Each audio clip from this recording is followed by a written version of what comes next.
Muchas gracias, Adolfo. El día de hoy ya vamos a finalizar, pero antes, así como estuvo diciendo ahorita Adolfo con ustedes, quisiera saber si ya tienen tiempo. Bueno, el día de hoy, me voy a dar prisa de todas maneras para no quitarles mucho tiempo. Si es que hoy quisieran ver otra vez el día de ayer y restablecer todo lo que fue el curso de el día de ayer, del día sábado, que fue de suplementación y metabolismo del cuerpo, femenino como masculino. Espero no tardarme más de 1 hora y media para dar inicio a epigenética y ya finalizar con este módulo. Quisiera saber si hoy tienen tiempo o mejor lo dejamos para la próxima semana.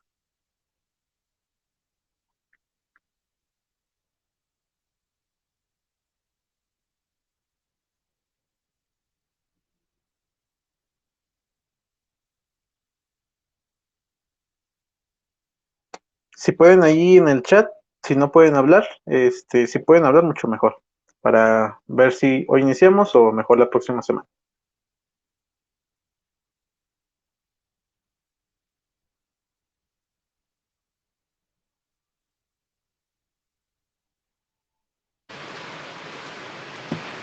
Buenas tardes, profe. Pues la verdad, el día de ayer no alcancé a estar en clase, entonces sería bueno que un repaso para poder entender lo que fue ayer. Vale, muy bien. Perfecto. Bueno, ya contigo que ya me dijiste, vamos a dar inicio con todo lo que es el módulo 5 que vimos el día de ayer, que protocolos de suplementación y metabolismo del cuerpo femenino como masculino. Listo, gracias, profe. Vale, vale, a ti.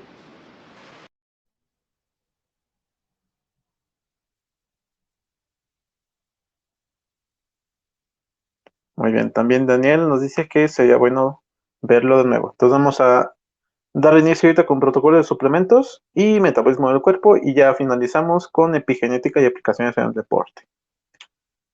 Vamos a ver primero esto. ¿De qué va a depender cuando vayamos a usar algún tipo de ayuda ergogénica? En este caso, lo que es suplementación. Así como lo ve nuestro señorón Dwayne Johnson, o La Roca mejor conocido, tenemos que ver si realmente el paciente lo necesita. Por ejemplo, este señorón tiende a comer de 7 a 9 veces por día, pero realmente es un deportista de alto rendimiento. Ya lo han visto a lo mejor en sus historias, en su Instagram o algo por el estilo. Pero ¿de qué va a depender todo esto? De dos cositas bien importantes. Lo que estuvimos viendo, que es el FIT en el entrenamiento. Recordemos FIT es frecuencia, intensidad, tipo y tiempo de ejercicio. Y lo que es la planificación dietética. En este caso, lo que es la ingesta. Más que nada se basa con la ingesta. ¿Por qué con la ingesta?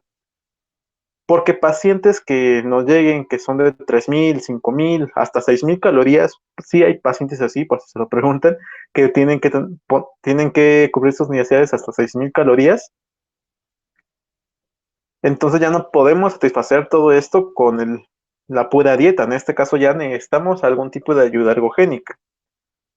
Otra parte es si es que, por ejemplo, dentro de lo que es el FIT, sí llega a tener mucha manifestación, aparte de toda la carga que le ponemos, tanto de carga de carbohidratos como de carga de proteína en forma de IDR, y aún así presenta que lesiones musculares, algún tipo de espasmo, calambre, fatiga muscular, cefalea, que es el dolor de cabeza, mareos o algo por el estilo que estuvimos viendo, cualquier manifestación de ello. Si es que pasa más de 2 o 3 veces por semana, ahí sí tenemos que poner ayuda ergogénica. ¿Para qué? Va a hacer todo esto para que aumente su rendimiento deportivo principalmente. Ahora, yo le digo esto, antes de que sean dignos, así como Thor que levanta su martillo, así tenemos que ser y ver en este caso si es que es digno el paciente de levantar el chocho. En este caso, lo que les comentaba, el consumo, que es meramente lo que, no, lo que es más común en esos pacientes. Es muy raro ver algún tipo de manifestación, ya con ingesta, pero sí es más común que sea comidas mayores, 7 a 9 comidas por día y que realmente se estén como llenando y lo tienen aquí el alimento. Y ya no pueden estar comiendo todo lo que necesitan realmente. La segunda cosa que hay que considerar es si es que están en una etapa de competencia, precompetencia o algún tipo de construcción muscular. Tercero, el análisis de laboratorio, que les comentaba. Por ejemplo, si van a usar monohidrato de creatina, necesitamos de sí o sí primero que se haga estudios y ya después poner.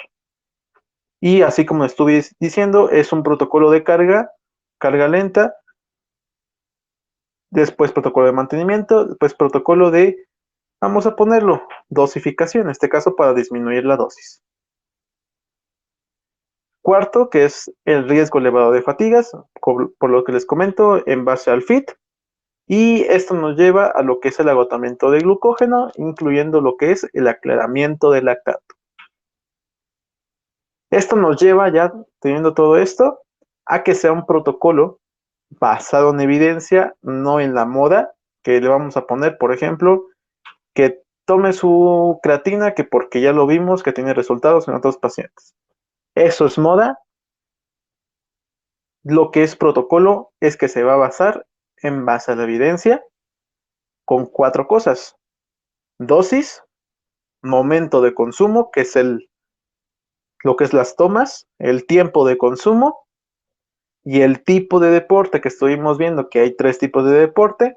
El protocolo ya lo estuvimos viendo tanto de creatina, de suplemento, y todo lo vamos a estar viendo de proteínas.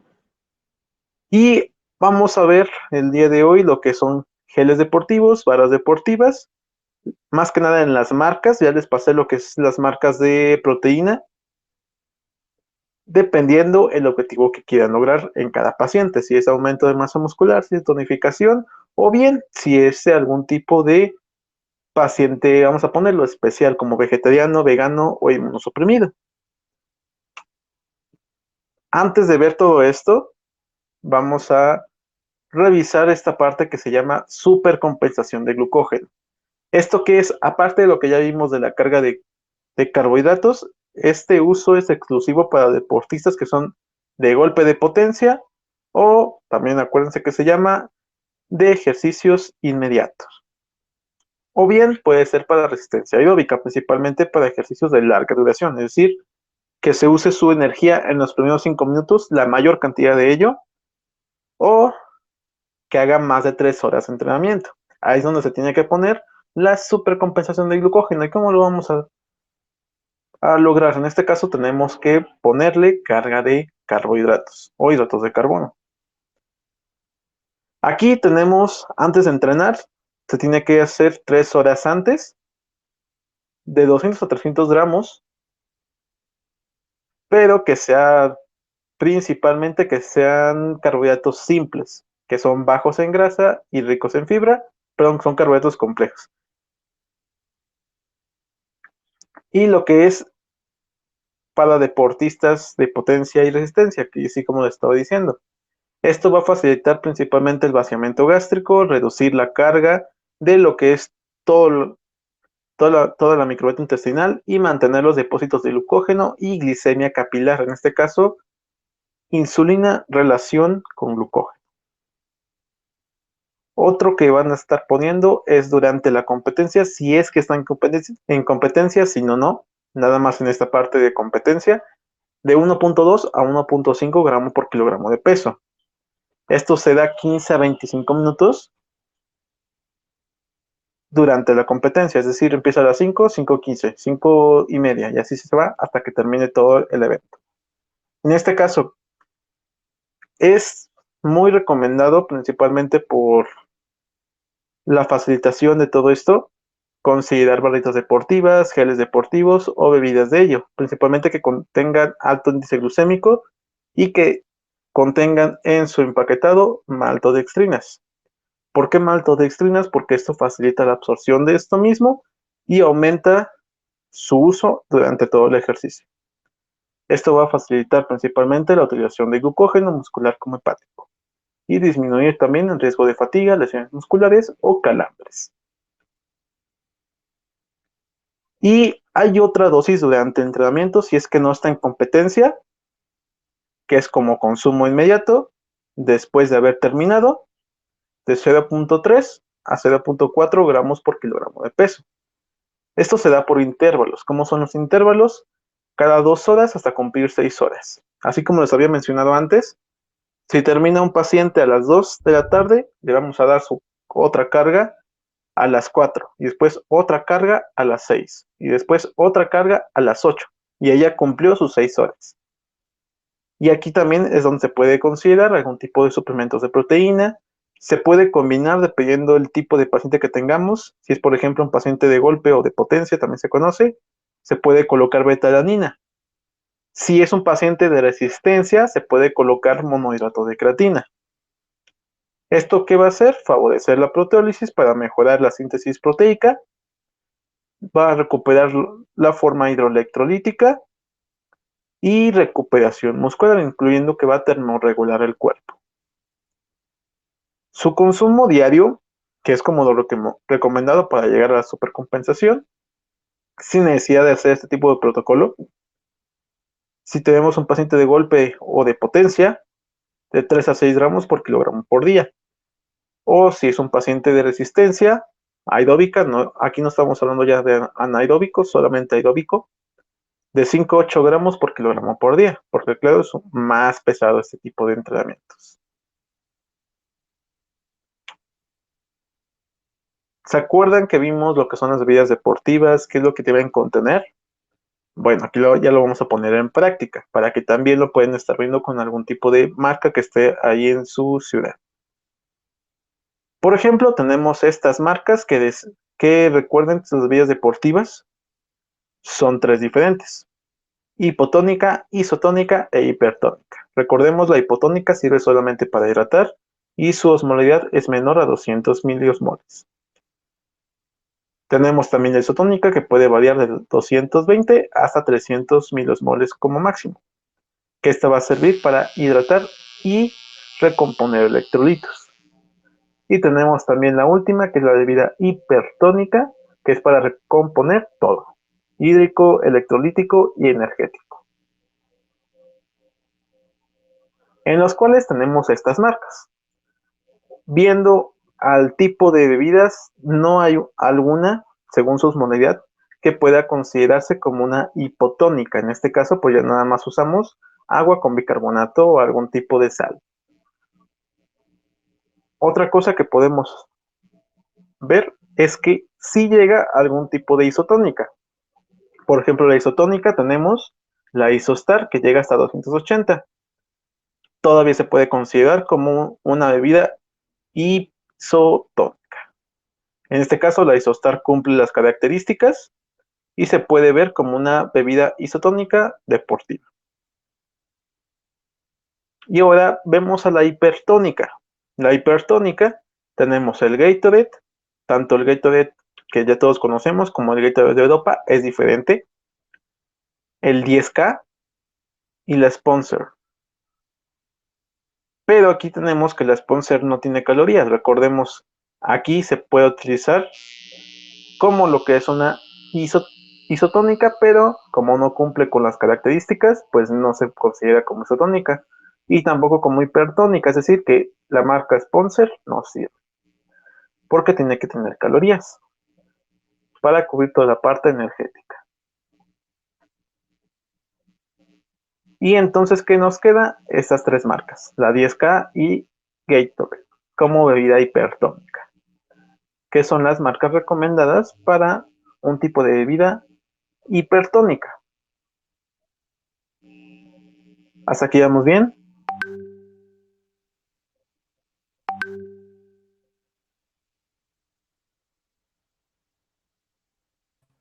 Bueno, pues vamos a cambiarle.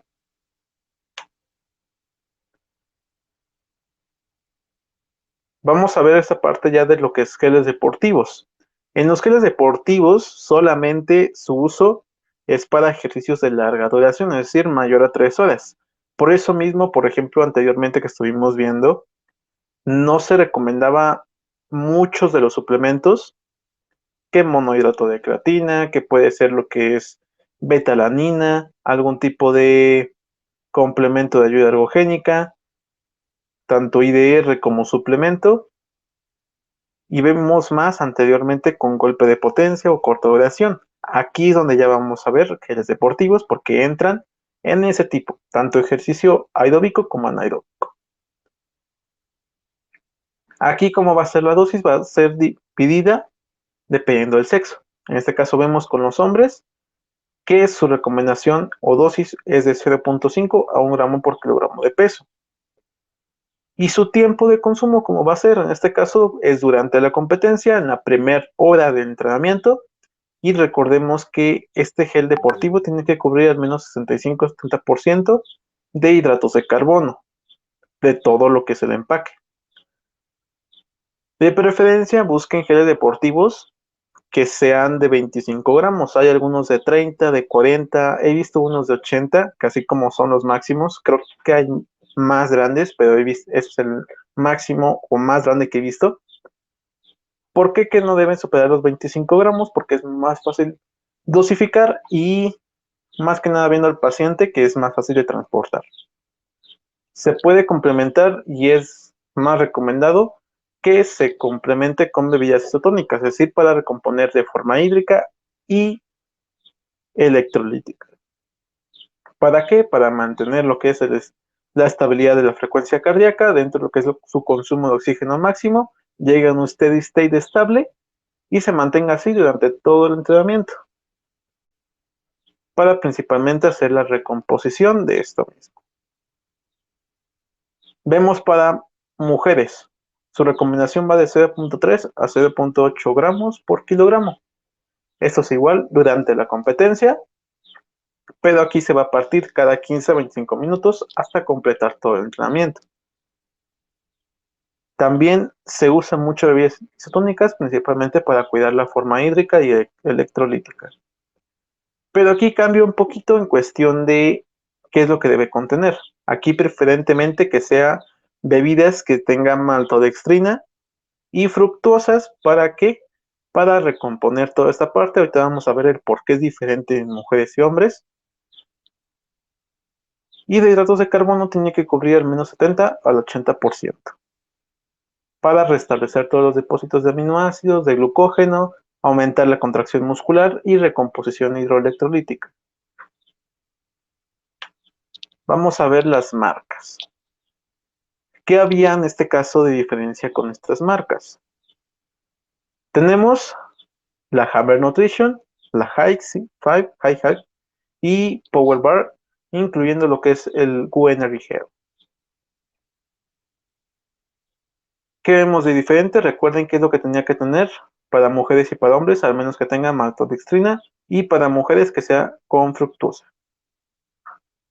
No que realmente tengan que poner una fruta, es la fructosa ya la tienen las bebidas deportivas, no tienen que agregar otra cosa.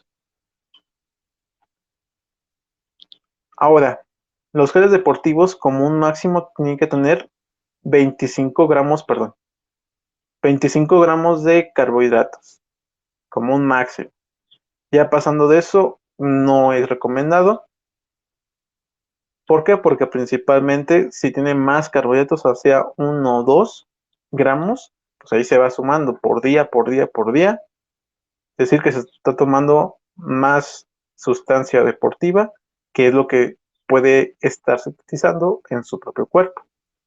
En este caso, vemos la GU Energy, la High Five y la Hammer Nutrition como unas marcas recomendadas. En este caso, recuerden que lo más importante, si quieren que sea de forma simbiótica, para restablecer de forma hídrica, el sodio. El sodio, recuerden, no debe superar más de 40 miligramos. En este caso, pues ninguna cumple con ello. El Cliff Shot puede cumplir, pero no cumple con el requisito que es maltodextrina, tiene otra cosa. Tiene arroz, en este caso, pues el arroz no sirve para una bebida deportiva. Entonces, la Hammer Nutrition cumple la función de forma hídrica. Por eso algunas veces se recomienda también de forma isotónica, una bebida isotónica, perdón, para que cumpla esta misma función, ya que algunas no la contienen y se puede complementar como una bebida isotónica. Ahora vemos la parte de el tipo de carbohidratos que tiene. Por ejemplo, la Winery tiene maltodextrina y fructosa, se puede usar en los dos pacientes. La Power Bar tiene también maltodextrina y fructosa. La High Fat tiene también maltodextrina, fructosa y también tiene glucosa. La Hammer Nutrition tiene maltodextrina, fructosa y dextrosa. En este caso, ¿cuál es la que yo recomiendo? Hammer Nutrition, porque tiene todas las partes, las tres más importantes, para que cumpla su función simbiótica de todo. Tanto recomposición hídrica, recomposición electrolítica y recomposición energética. Y no hay necesidad de comprar más cosas o añadir más. Pero si vemos la parte de facilitación, no sé si allá en Colombia tengan esta parte del Hammer Nutrition, pero aquí es muy raro encontrar.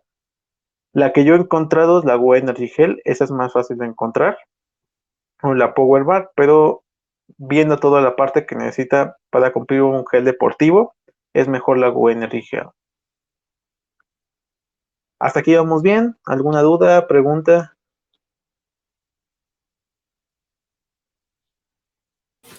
Todo bien, perfecto. Muy bien. Sale, vale.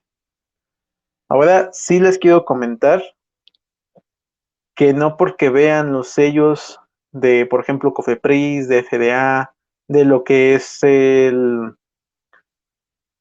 por ejemplo, algún tipo de estudio dentro de lo que es la proteína, quiere decir que es buena. A lo mejor es de dudosa procedencia. Por ejemplo, teníamos el caso de Bárbara de Regil, o Regil, perdón, que tiene su proteína, pero pues ya vimos que su proteína es de muy mala calidad y considerando que también ella tiene el certificado de Cofepris. Que les platico, en sí Cofepris no regula todo esto, por si no sabían. En sí nada más tienen que llenar una hojita, pagan y listo. Ya les da su comprobante de que su proteína o su suplemento, lo que van a estar haciendo, tiene la aprobación de Cofepris o Coepris. Es lo único que hacen en Cofepris o Coepris. Nada más pagan esa su hojita, ahí lo tienen en ese mismo momento. No es algo fuera de lo común que requiera algo extra. ¿Qué es lo que realmente regula esos suplementos? Los análisis de laboratorio. Si no tienen análisis de laboratorios, las proteínas, si no te los mandan, no los compren. Es la mejor forma de saber qué tipo de proteína es recomendada. Todas las proteínas que les mandé tienen estudios, incluso sacan revisiones clínicas, tanto de nutrición como de deporte, y hacen estudios comparativos a comparación con otros tipos de suplementos. Todos esos suplementos que yo les mandé, que en la lista de marcas recomendadas, tienen evidencia científica que sí son buenas fuentes de proteína. Así que yo les recomiendo para saber si un suplemento es bueno, pidan los análisis de laboratorio. Si alguien trabaja en algún tipo de gimnasio, y claro que sea suyo, porque si no es suyo, pues es muy difícil que realmente les hagan caso. Pidan estudios de laboratorio dependiendo del tipo de marca que vayan a estar adquiriendo. Ahora vemos ya lo que muchos querían, es la suplementación en proteínas. Vamos con la más conocida, que es la de suero de leche. Aquí hay 3 presentaciones que muchos la han de haber visto, pero a lo mejor no conocen como el nombre científico. Vamos con la primera, que es la whey powder, que yo le llamo aminospiking. ¿Por qué le llamo aminospiking? Porque le ponen muchísimos aminoácidos, BCAAs, puede tener monohidrato de creatina, puede que tenga más suero del que debía. ¿Y esto qué es lo que hace? Reduce la efectividad del componente de proteína, tal cual que es lo que realmente nos interesa en un suplemento de proteína, así como dice el nombre. De un 100% que puede tener la proteína de soya de leche en la whey powder, puede bajar todo eso hasta un 11 a 14.5%. Así de drástico es todo esto. ¿Por qué? Porque le agregan mucha lactosa, le agregan grasas, le agregan aminoácidos, que es lo que les digo que es aminospiking. ¿Y esto qué hace? Que reduzcan sus costos. Al reducir sus costos, lo ponen más caro, ganan más dinero. Y esto es un whey powder que realmente no sirve porque está muy rico en aminoácidos. Recuerden que el único aminoácido que realmente sirve para suplementación evidenciado con grado A es la beta-alanina. Y recuerden que tiene que ser por separado, todo por separado, nada junto. La segunda marca, o más bien presentación, es la Weight Concentrate. En este caso es el suero concentrado, es ya ahora sí lo que se conoce como suero de leche, que aquí más que nada que sea, vamos a ponerlo puro, en este caso nada más remueve algunas concentraciones biológicas que no deberían de estar. Es decir, por ejemplo, si tenía 20 aminoácidos, tiene 10 a lo mejor, y su fuente de proteína es de mejor calidad. Aquí de un 100%, el suero de leche puede bajar hasta un 25-89%. Y tenemos la más conocida, que es la Whey Isolate, o aislado de suero de leche, también se conoce, que esto se conoce como la proteína pura. ¿Por qué como la proteína pura? Porque esto remueve todo lo que no tiene que estar como proteína, remueve lactosa, grasas, aminoácidos, algunos componentes como vitaminas, minerales que no deberían de estar.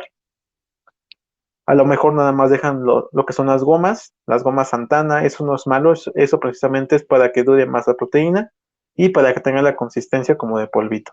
Esa es la goma Santana, no es que sea malo, de hecho es una fuente de prebióticos que es rica para absorción aumentada de la proteína. Y esta es donde hay más concentración de proteína de calidad, en este caso va mayor al 90%. Esa es la que realmente tendríamos que estar comprando. Bueno, en este caso recomendarle al paciente. ¿Cómo va a ser la dosis? Hay dos tipos de dosis. Dosis media de 5 a 20 gramos por día y dosis por kilogramo de peso es 0.25 a 1.5 gramos por kilogramo por día. Recordemos que el suero de leche es de absorción muy rápida, por lo que va a haber mayor utilización de fuente proteica, aumenta la absorción de lo que es y glutatión, que es un promotor de esto mismo, de lo que es radicales libres, disminuye también toda la parte de estrés metabólico, estrés oxidativo, aumenta la tensión mecánica, haciendo que se contraiga y relaje el músculo más rápido, favoreciendo lo que es el crecimiento muscular. Esto va a estar dependiendo del fit, pero solamente para deportistas que sean de larga duración. Recordemos, a partir de 3 horas, y aquí se va a abrir lo que es el timing proteico dentro de lo que es la ventana anabólica. Y se va a dividir en 4 tomas. ¿Cómo van a ser esas 4 tomas? Primer toma, 30% de forma preentreno. Recomiendo yo que sea al menos 45 a 1 hora. Segunda toma, 25% durante el entrenamiento. Aquí recomiendo que sea al menos cada 15 o 25 minutos. O se puede poner por gramo por kilogramo también. 0.025 a 0.045 por gramo por kilogramo. Y el tercer toma es 20% de forma post-entreno. Aquí yo recomiendo que sea de forma inmediata, luego a entrenar. Pero aquí viendo también el vaciamiento gástrico, dependiendo de esto. Vamos a ver, por ejemplo, si el paciente se siente muy lleno, se siente mareado, esperamos mejor 1 hora o 2 horas incluso. Y ya ahora sí ponemos esta tercer toma. Y a la cuarta toma, 15% a partir de las 2 horas de haber terminado. Si terminan las 2, a las 4 lo ponemos o incluso 3 horas después hasta las 5. Se puede poner como un tipo licuado o dentro de alguna comida.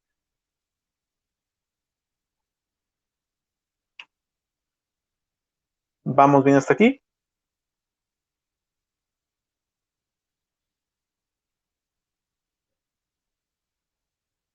¿Dudas, preguntas? Profe, qué pena una preguntita. Lo que pasa es que una amiga que trabaja, vende suplementación, pues yo le pregunté de la caseína y me dijo que normalmente la que pues está aquí en Colombia normalmente tiene máximo el 50% en proteína, ¿sí? Aporta 25 gramos, 23, pero nomás tienen el 50%. El otro 50% lo tienes en calcio. Entonces no sé si de pronto es marcas que de pronto son de otros lados o de pronto que se hay acá. Aquí yo pienso que es más que nada en cuestión de marcas. No sé qué tipo de marcas venda ella. Yo pienso que es más que nada meramente de esto, porque una proteína de caseína no es que sea menos o más de una suero de leche. Aquí, en lo que hace como diferencia es en la calidad. Es mejor el suero de leche, pero aquí también depende de qué tipo de deportista eres. Por ejemplo, larga duración es para suero de leche. Si haces 3 horas o más, te recomiendo suero de leche. Si eres, por ejemplo, algún tipo de deportista que entrena, por ejemplo, calistenia, por ejemplo, lo que es CrossFit, algún tipo de maratón que ya abarca más a lo que es resistencia anaeróbica, aeróbica, te recomiendo la caseína, porque esto precisamente vamos a poner lo que es como el bicarbonato, tapona lo que es el agotamiento de formación de aminoácidos, y eso precisamente es para que puedas durar más en entrenamiento e incluso puedas cargar más a comparación con antes. Ah, ok, profe, dale, gracias. Nada de qué. Profe, Pero adelante, dime. profe, buena tarde. Eh, por ejemplo, yo entreno de lunes a sábado y en este momento pues no estoy consumiendo ninguna proteína, solo estoy consumiendo la creatina. Pero en el momento de la que la estuve consumiendo hasta hace 2 meses, pues yo hacía solo la ingesta en un solo batido al día de proteína, que era después de hacer el entreno, 45 o una hora después. Mi pregunta es, veo en esas 4 tomas, listo, la primera el 30%, la segunda el 25%, que es durante el ejercicio, ¿verdad? Pero para atletas de larga duración. Así es. Ah, ok. Entonces, digamos que una persona, o sea, yo estoy visualizado en este momento, profe, no con deportistas, digamos, de larga duración. O sea, mi enfoque es un poco más hacia el fisicoculturismo, a la hipertrofia. Esas 4 tomas, digamos, podrían ser un protocolo para ese tema de deporte o no. ¿Cuánto tiempo realizas ejercicio? Yo generalmente en este momento ya aumenté 20 minutos más, estoy en 1 minuto 45. Ok. ¿Y durante todo el entrenamiento cuánto tiempo haces? O sea, mi inicio es de, por decirlo así, de calentamiento, hago media hora de calentamiento y por lo general lo que es, digamos, un entreno de tren inferior, estoy haciendo alrededor de hora y 10 más o menos, hora y cuarto, con periodos de descanso entre serie por minuto y medio, entre serie minuto y medio y entre cambio de ejercicio 3 minutos.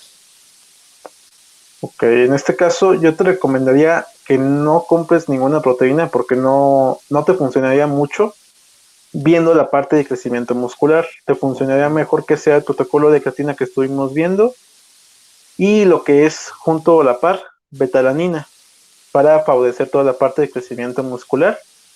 Junto con ello el protocolo que estuvimos viendo, tanto de betalanina como de monohidrato de creatina. Ok, profe, sí, yo de hecho dejé la proteína porque como que vi que no tenía ningún progreso y pues considero que entrenó un poco fuerte en el sentido e inteligentemente, ¿no? Ya lo empezaba a hacer un poco mejor y pues no tenía ningún resultado, entonces pues dejé la proteína, dije voy a alimentarme un poco mejor y, y estoy haciendo es el tema de la ingesta de monohidrato de creatina, pero pues no tenía muy en claro hasta ahora que su merced nos instruye en el tema de ese protocolo, entonces pues considero que lo voy a seguir a ver qué resultados tengo. Muchas gracias, profe. Nada que. Profe, qué pena, una preguntita. Lo que sucede que, bueno, en este caso yo también soy entrenador y entreno así, así mismo, pero mis tiempos son más largos, ¿sí? Porque digamos, normalmente lo que es tren inferior, como lo dice, yo me demoro más o menos de 2 horas a 3 horas, dependiendo, porque pues a veces me ocupo con la gente que toca dirigir. En ese caso sí tocaría lo que es la proteína aislada, ¿sí? Porque la proteína pura, perdón, la isolet, porque es que digamos, normalmente yo no manejo tanto tiempo, sino pues a veces me ocupo o pues normalmente casi la gente no lo deja entrenar. Entonces, para mayor recuperación sí debería comprar o tomarme la proteína pura, ¿cierto? ¿Cuánto tiempo haces de ejercicio así que realmente haces entrenamiento y no haces así como tiempo de descanso? Normalmente por ahí 2 horas, ¿sí? Entonces, digamos, pausado, yo manejo tiempos más largos para que entonces me recupere más rápido y poder hacer las mismas cargas o ir aumentando, porque normalmente estos 6 meses ha sido de aumento y sí descanso el cuerpo y hago definición. Cuando hago definición, entonces sí hago, no dejo descansar tanto el cuerpo y antes hago más repeticiones. Vale, entonces más así como el ejercicio tipo de intervalos. Yo te recomendaría mejor esta, que es la caseína, porque es principalmente para ese tipo de deportistas, de que es de resistencia, y principalmente para favorecer más el crecimiento muscular y que lo que es tu tasa metabólica esté totalmente controlada y en este caso que puedas adaptarte mejor a nuevos entrenamientos. Ah, ok, profe, gracias. No, de qué. Profe, muy buenas tardes. Una preguntita, profe. Digamos, en el caso de un paciente que practique ayuno intermitente, ¿a qué tipo de suplemento, qué tipo de proteína se le podría sugerir? Con ayuno no es recomendado la proteína. De hecho, el protocolo de ayuno 16.8, no se puede manejar ningún tipo de ayuda algogénica aquí. Aquí pues ya es decisión como del paciente. Si quiere proteína que realmente pueda estar en una ingesta normal, porque realmente el ayuno en deportes no está evidenciado su uso. No es así que se hace como tipo de dieta keto. De hecho, es mejor la dieta keto que ayuno. Así te lo pongo y de hecho pues ya no está tan fundamentado, pero es hasta mejor que haga dieta keto a que haga ayuno, porque realmente lo que va a hacer es depletación del músculo. Ah, ok, profe, entiendo. Vale, sí, porque es que yo anteriormente también hacía el 16-8 y lo que yo hacía era normalmente mi última comida era tipo 4 de la tarde y rompía mi ayuno después de entrenamiento que era tipo 9 y precisamente lo rompía con un batido de proteína, ¿sí? Entonces en este caso lo que usted me dice es mejor una dieta keto que en vez del ayuno intermitente, ¿verdad? Sí, prefiero mejor que sea dietas keto que realmente estén consumiendo algo ahí durante todo el día que un ayuno que realmente no va a servir mucho, que es lo que te digo, o sea, el ayuno nada más va a ser como depletación muscular. Si estás en la etapa de crecimiento o tonificación no te va a servir. Si estás en un tipo de etapa para bajar de peso, a lo mejor sí, pero tiene que ser bajo protocolo y manejarse como un máximo de 2 a 3 meses. Pero igual te digo, o sea, no está justificado su uso. De hecho, en pacientes de ayuno, comparando con pacientes de carga de carbohidratos, o sea, como una dieta normal, hay mejores resultados con carga de carbohidratos. Ah, listo, profe, muchísimas gracias. Nada de qué. Profe, o sea que digamos el ayuno podemos tomarlo como una alternativa para hacer una depletación después de, por decirlo así, después de terminar una fase de volumen o una fase bastante intensa de cierto plan alimenticio con cierto objetivo, como por Se decirlo así, para podría hacer, pero te comento más que nada como la parte de lo que yo he hecho. Sí lo he usado, pero solamente en etapas de competencia. Etapas de competencia principalmente de combate que sí les piden un peso mínimo como el o corte peso de peso. máximo. Sí, Así es el corte, que se para puede llegar usar. a ese objetivo. Sí, porque es que Así en el es, culturismo igual se hace, tal cual, se hace una depletación, pero pues se puede hacer un ayuno, se pueden eliminar carbohidratos, precisamente para llegar al peso y precisamente para llegar más deshidratado. Pero exactamente. sí es bueno saberlo, porque es que el ayuno ha tomado muchísima fuerza y es muy como, por ejemplo, aquí en Colombia no hay mucha gente que lo hace, por moda, por tendencia fitness, pero igual no se sabe si funciona o no funciona, no tiene ninguna evidencia. Igual que la cetogénica, igual que digamos la cetogénica de pronto tiene evidencia, o la keto, pero son como tú decías, planes nutricionales para específicamente ciertos deportistas Exactamente. y sin Sí, carbohidratos ni energía. exacto. Gracias, profe. No, de qué. Sí, precisamente toda esta parte de los, vamos a poner los métodos poco convencionales, se pueden usar, no les digo que no, pero es para qué tipo de paciente. Es como les comento, en todo lo que es la base de nutrición, toda pregunta se contesta con un depende. ¿Depende de qué? Por ejemplo, depende del ayuno, de para qué lo quieres, te sirve, no te sirve, y qué objetivos quieres lograr con esto. Si quieres aumentar de peso o aumentar masa muscular, no te va a servir ayuno y te va a servir keto. Es mejor la carga de carbohidratos. Si quieres tonificar, no te va a servir ayuno. A lo mejor sí keto o cetogénica, pero irlo de forma progresiva, no de golpe. Si a lo mejor nos llega un paciente que es de deporte de combate, que por ejemplo en 2 semanas tiene que combatir, que casi siempre les llega así, que llegan ya casi a la misma hora, a la hora, ahí sí, ahí dale, vamos a ponerlo lo más drástico posible para que llegue a su peso ideal. Bueno, el peso ideal conforme a lo que es el peso que le pidan en el deporte. Bueno, en este caso en lo que es la competencia.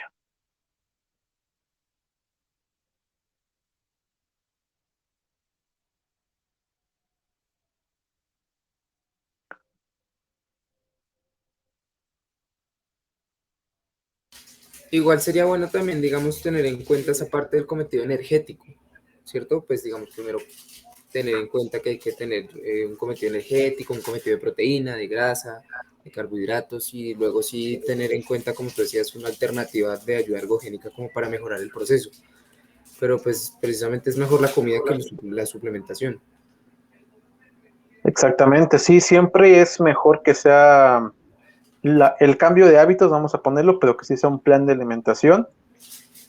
¿Por qué? Porque realmente, y es en la mayoría de los casos, los pacientes no ingieren lo que realmente deberían, que a lo mejor dijeron, ¿sabes qué? Pues es que ya no como tanto carbohidrato, pero le estoy metiendo proteína. Pero lo que no saben es que las proteínas también tienen carbohidratos, entonces sí le está metiendo carbohidratos. Y a lo mejor por eso es porque está subiendo de peso, que es lo más probable. Pero realmente pacientes que de verdad se alimentan bien, que hacen todo al pie de la letra, bueno, que te llegan así de forma específica de cada tipo de alimento que están consumiendo, que se alimentan bien, es muy raro. Aquí ya pacientes deportistas que son tipo atleta, de olímpico, de deporte de combate, que ya llevan muchos años, que sí siguen un plan de alimentación bien, esos son los que realmente se siguen todo esto y que es la parte que realmente tienes que considerar algún tipo de suplementación. Es muy raro algún tipo de paciente normal que realmente necesite, no que quiera, que necesite el tipo de suplementos.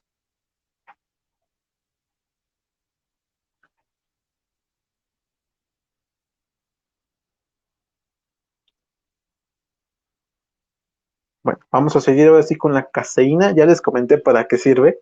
Les voy a platicar ahora lo que es la ventana anabólica, cuándo se abre y cómo es su timing proteico.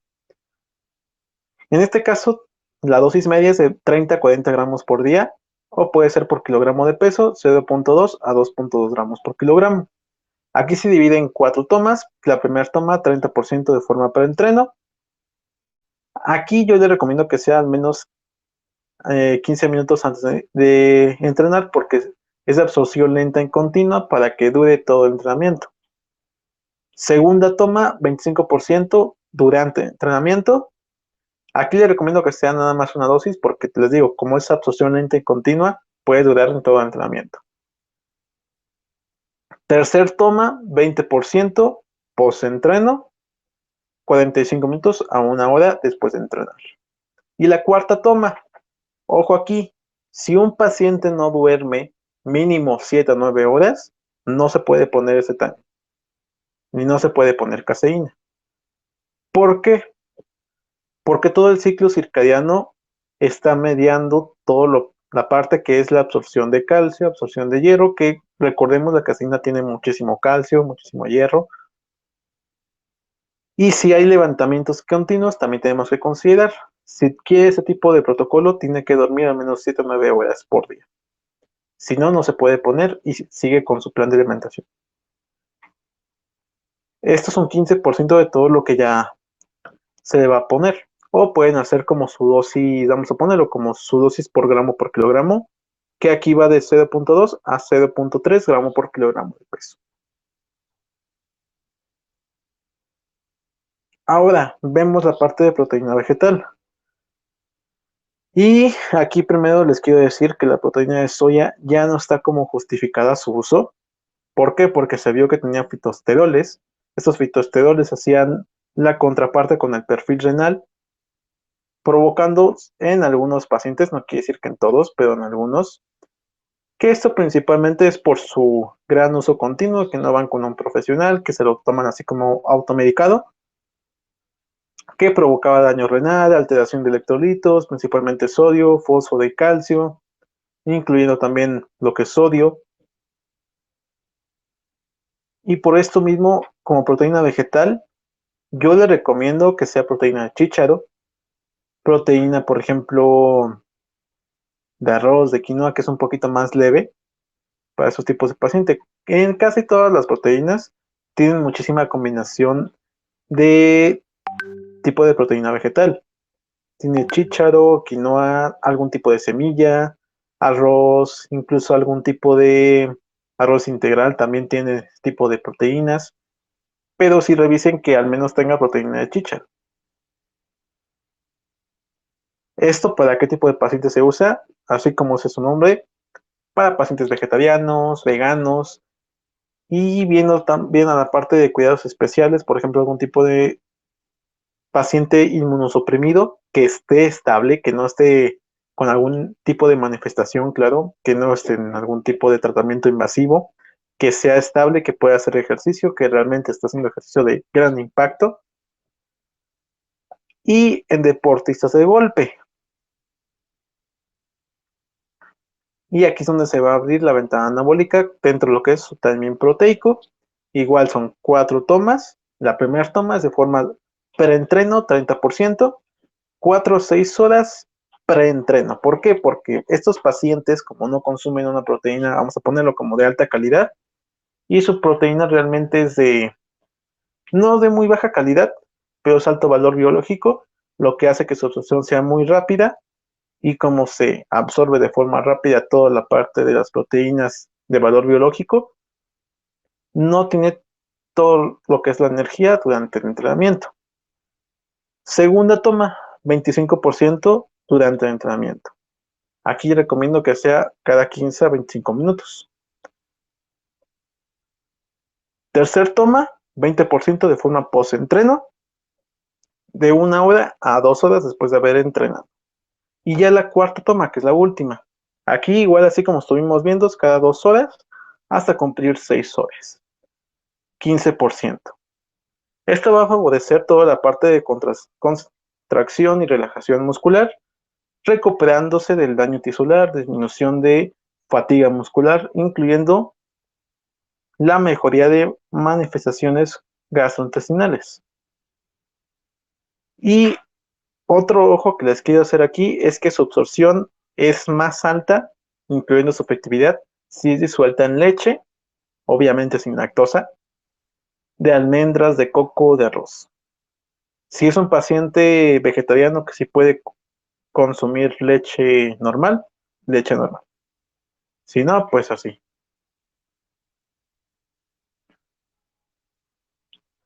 Ahora, sí les quiero comentar, no porque ya saben los protocolos, de vayan a estar poniendo cada paciente tantos suplementos. Primero que los pacientes aprendan a comer y después ya usen algún tipo de chocho, suplemento, algún tipo de ayuda ergogénica. No vayan a caer en este mundo que para ganar más dinero, que para tener más recursos. Lo primero en pacientes es buscar el bienestar y el objetivo, sin llegar a lo que es el daño físico, o en este caso, más que nada con la parte económica. Sean buenos profesionales, sean como estos dos, que son buenos entrenadores, no como en la película, pero un buen profesional se mide con lo que sabe y no con lo que hace. Ahora, vemos lo que es la barrita deportiva. El tamaño ideal de esto es que sean 100 gramos y que tenga de esto 20 a 30 gramos de carbohidratos, 6 a 20 gramos de proteína. Solamente se usa para ejercicios de larga duración. principalmente olímpicos, carreras o maratones, que casi siempre se usa en velocistas. Se puede usar antes, pero ahorita vemos más que nada el protocolo. Antes 3 a 4 horas, de forma de baja en grasa, 6 gramos, moderado en proteínas de 10 a 15 gramos, alto en hidratos de carbono, 60 a 100 gramos. Y después 1 o 2 horas antes, baja en hidratos de carbono, 30 a 40 gramos, muy baja en grasa, que es menor a 3 gramos, y proteínas, muy bajo de esto, menor a 8 gramos. Ahora sí, ¿cómo es el protocolo de las barritas? Durante la primera hora se recomienda que ingieran al menos 40 a 50 gramos de esto que sea de hidratos de carbono, 5 a 10 gramos de proteína, baja en grasa y fibra, y las calorías no deben superar más de 400 kilocalorías por barrita de 20 a 40 gramos. El contenido tiene que ser 60-80% de hidratos de carbono, 4 a 15% de proteínas y 3 a 35% de grasas totales. Durante la competencia, si es que está en competencia, si no, no. De forma post-entreno, 15 a 25 a 45 minutos después. Se puede implementar aquí algún tipo de bebida isotónica, hipertónica, para mejorar el vaciamiento gástrico y fatiga muscular. Y restablecer de esa forma todos los requerimientos perdidos, aumentar la contracción muscular y recomposición de glucógeno. Igual como les comento, solamente en ejercicios de larga duración y principalmente resistencia aeróbica. Ahora, viendo las marcas. Aquí la única marca que encontré que es la mejor es la Power Bar. Pero viendo las calorías es muy alta. Yo les recomiendo que mejor usen algún tipo de barrita de amaranto, alegría también se le llama, que es rica en todo esto y puedan mejorar lo que es su carga de glucógeno. Ahora viendo ya la parte de fisiología. Tanto hombre como mujer que tiene diferente, principalmente vemos la capacidad aeróbica. En mujeres su capacidad aeróbica es de forma aumentada. ¿Por qué aumenta? Porque disminuye su concentración de volumen de oxígeno, haciendo que es lo que es la ventilación tipo 2, aumente. Y como aumenta la ventilación tipo 2, vamos a poner lo que es una reserva. Hagan de cuenta que es glucosa y glucógeno. El glucógeno es la reserva. Asimismo, la ventilación tipo 2 es la reserva. Por eso mujeres tienden a aumentar su resistencia aeróbica. En pacientes masculinos, todo es normal, no hay ninguna alteración, por lo que su frecuencia e intensidad controlan la ventilación tipo 2.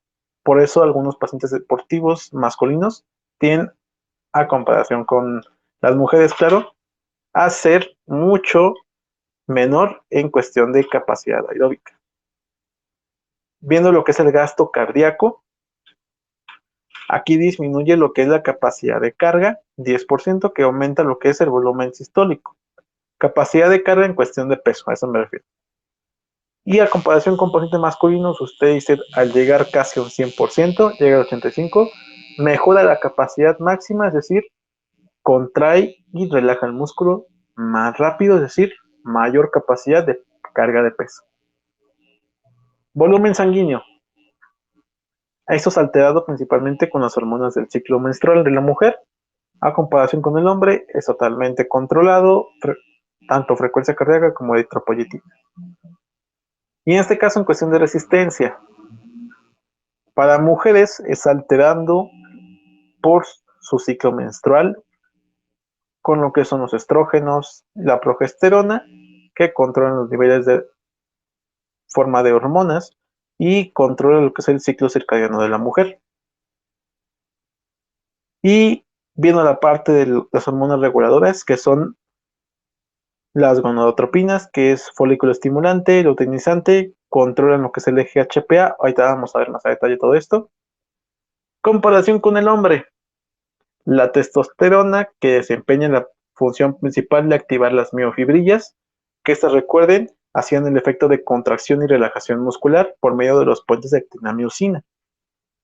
Toda la parte de la ventilación de las fibras musculares lo activan, haciendo que se abra la ventana anabólica más fácil y más rápido, favoreciendo que la aparición de glucógeno y lactato, es decir, se quema más rápido de grasa. Por esto mismo, por ayuda de la testosterona. Por eso es diferente hombre y mujer, y es más fácil perder grasa o perder peso en pacientes masculinos en comparación con pacientes femeninos. Vemos las fases del ciclo menstrual para que me entiendan un poquito más cómo es que funciona. Fase 1, que es la fase de proliferación o estrogénica, también se conoce, que aquí llega al 14º día. Ocurre una disminución de la eficacia del trabajo físico, provocado principalmente por los estrógenos, a lo que llegamos a la segunda fase, que es la fase lútea, que es como casi todos lo conocen, también se llama secretora o progesterona, que es, así como dice el nombre, se produce de forma excesiva, la progesterona haciendo efectos psicológicos, fatiga muscular, manifestaciones gastrointestinales, que esto lo que produce es mucha forma de endorfinas, haciendo que su resistencia sea mayor en umbral del anaeróbico y contrae acción muscular, lo que hace que llegue a un steady state. Pero ¿qué va a pasar con un tipo de irregularidad menstrual? Va a retrasar todo su ciclo de tensión muscular, estrés fisiológico.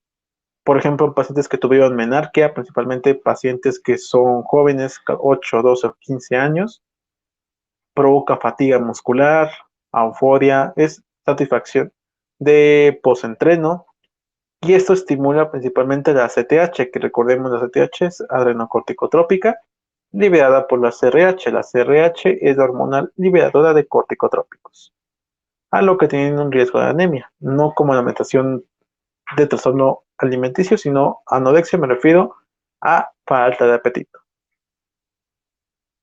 Esto hace principalmente que aumenten los corticotrópicos, gonadotrópicas y hagan un efecto de retroalimentación negativa. Es decir, que se tardan más en llegar a un 70-80% de consumo de oxígeno. Esto es lo que hace difícil de quemar grasa en pacientes femeninas. Aquí les pongo esta tablita de cómo es dependiendo del día. Vamos a poner este ejemplo. En su ciclo menstrual, recuerden en el 24º día, que es fase lútea. Va bajando, bajando, bajando, bajando. Entra en periodo, sube otra vez. Entra normal, está en rendimiento. 14º día, baja, baja, baja, baja. Principalmente viendo el rendimiento deportivo. Ahora vemos el peso. A partir de la fase lútea, aumenta de peso. Después, dentro de lo que es el ciclo menstrual, baja. Baja de peso, se mantiene sin ciclo menstrual. Y cuando va a aumentar de peso, o en este caso cuando va a aumentar masa muscular, cuando entra en el 15º día. Pero otra vez va a bajar, porque va a entrar en los primeros días. Por eso es un poquito más complicado bajar de peso en pacientes femeninos. Viendo toda esta parte, ya como de forma resumida, toda la activación de estrógenos es lo que realmente hace que sea más difícil que el tejido adiposo sea mayor dificultad en comparación con los hombres. Esto produce también lo que es la retención de líquidos, así como están preguntando, hasta un 30% de todo el agua corporal total, dependiendo también si es irregular o regular. Y ya en resumen con masculino, tienden a aumentar más rápido de masa muscular, quemar más rápido grasa, pero aquí también viendo el tipo de cuerpo en el que se esté trabajando, si es ectomorfo, mesomorfo o endomorfo. Vamos bien hasta aquí. ¿Dudas, preguntas? Profe, una preguntita, qué pena. Lo que sucede es que su merced, yéndome hacia lo de las proteínas nuevamente, le mandó 4 tomas, ¿sí? O sea, explicó 4 tomas. Basado, digamos, por ejemplo, en 30, 35 gramos, uno lo haría en cierta cantidad de agua, entonces así divide esos 4 tomas en el porcentaje que uno hace, ¿cierto? Así es. Ah, ok, ok, no era más, muchísimas gracias. No, ¿de qué? Profe, Adelante. una pregunta, bueno, yo le quería hacer una consulta. Yo suelo entrenar muy duro, pero se me es fácil ganar grasa eh, corporal y suelo no bajar de peso tan fácilmente. Pues bueno, usted está dando una explicación, pero ¿cómo sé yo si soy endomorfo o este tipo de composiciones que usted acabó de mencionar? No sé. De esto es dependiendo de cómo es que te ves físicamente. Por ejemplo, el ectomorfo Ujú. tiende a subir muy rápido de peso. Bueno, pacientes mujeres, es diferente con hombres. El ectomorfo tiende a no subir muy rápido de peso, puede comer casi lo que sea y no sube mucho. Entonces, ectomorfo lo podemos descartar. Vamos con Mm, el mesomorfo.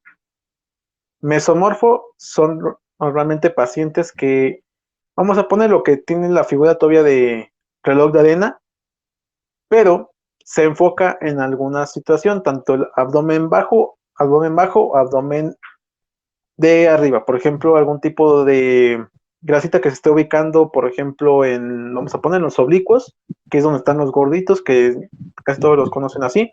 ujú. O, por ejemplo, en la parte del vientre. Eso es la parte de mesomorfo.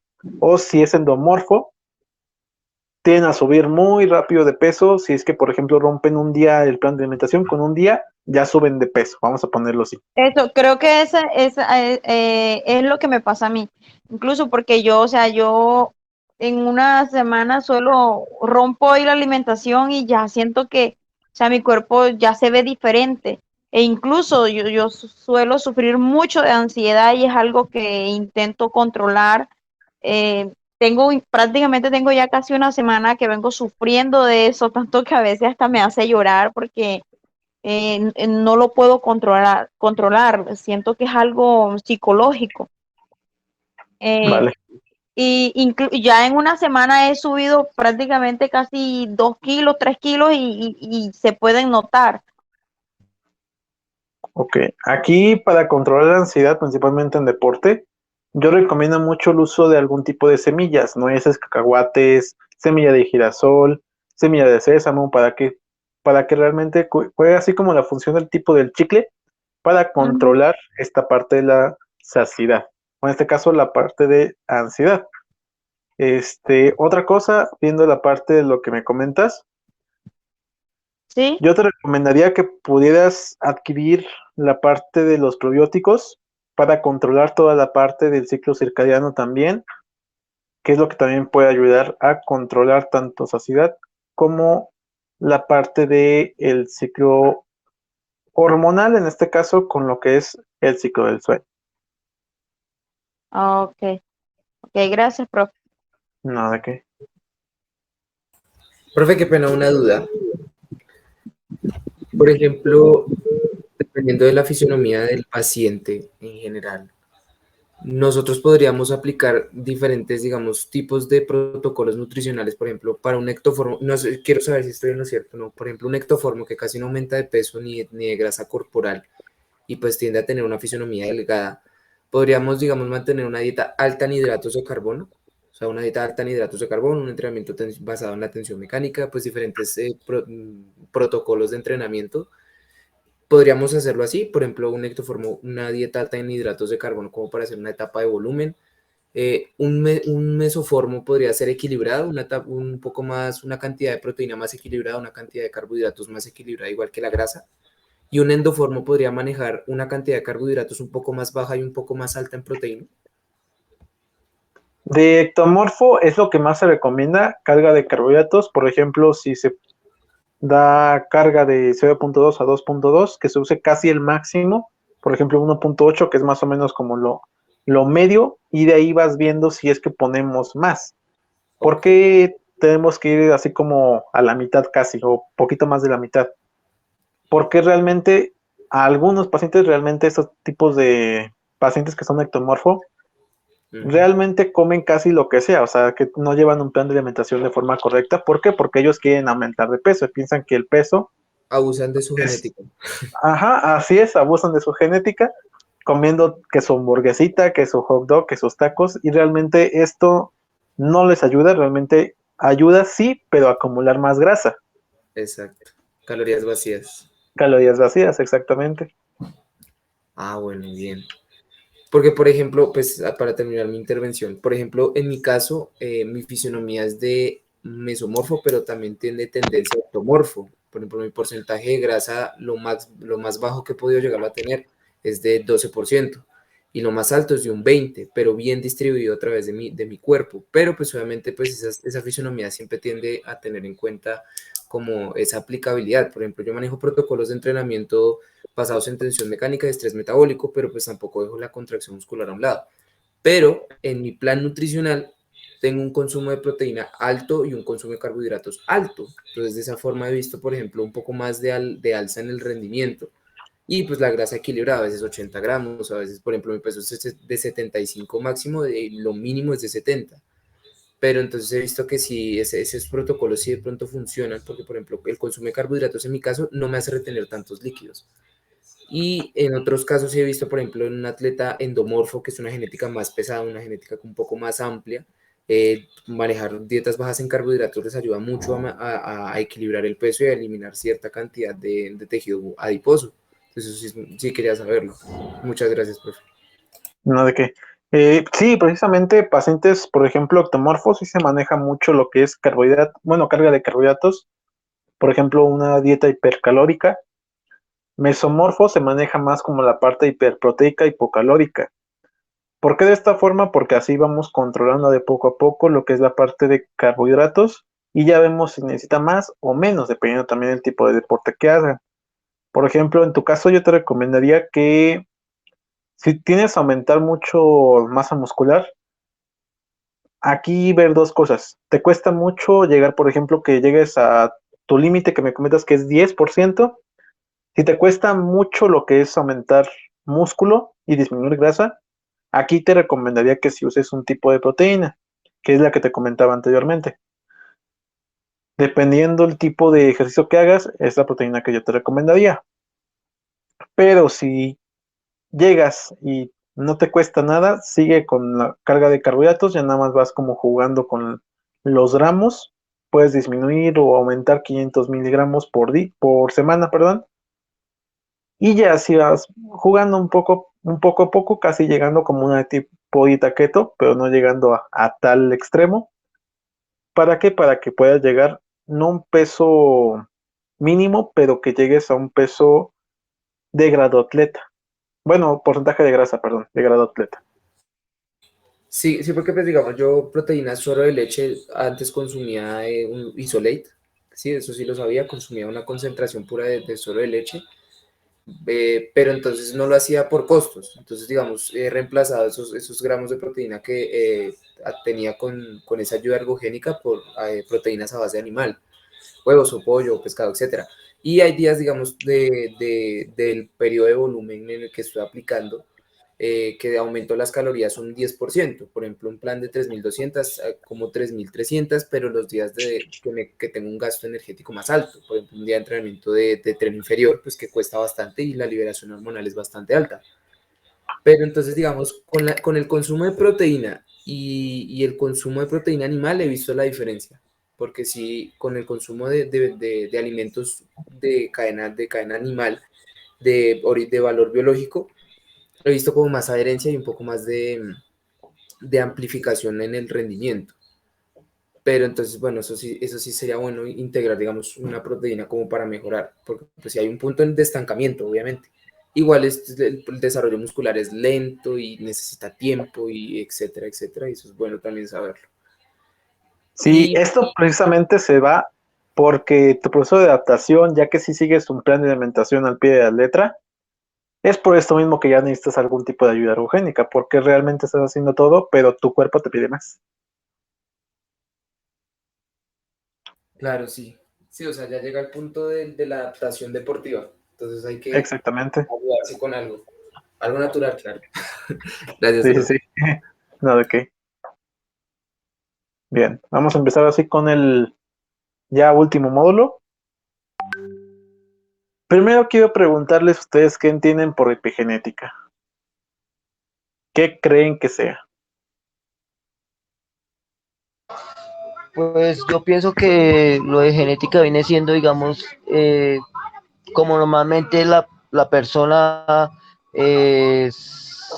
sea, se desarrolle rápidamente o lentamente, como estamos hablando, mesomorfo, ectomorfo, porque normalmente los mesomorfos crecen mucho más rápido, los ectomorfos más despacio, entonces yo creo que a eso iría basado lo de la genética, ¿no?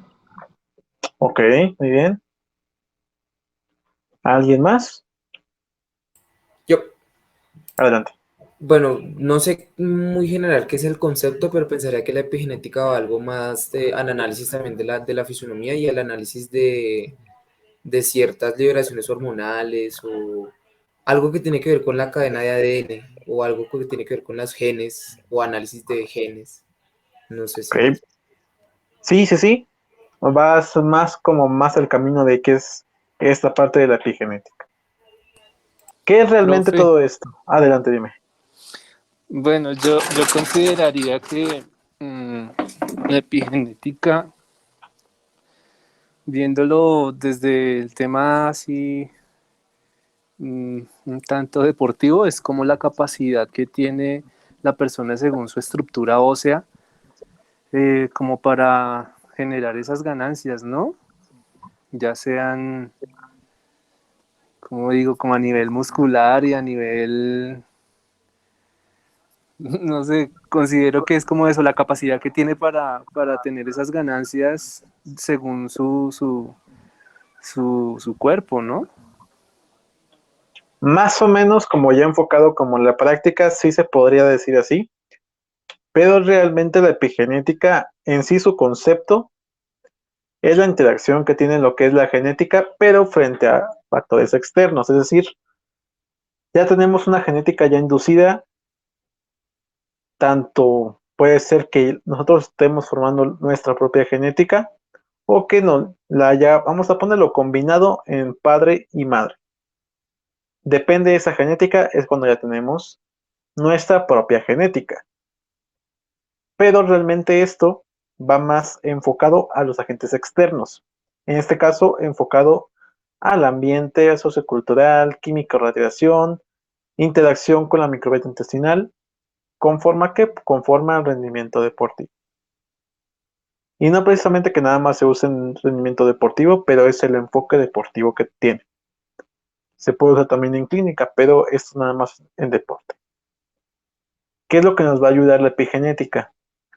Principalmente a modular el nivel genético hereditario. Así es, se puede modular. No es realmente que, por ejemplo, si la madre tuvo diabetes, el paciente va a tener también diabetes. Se puede modular, se puede prevenir.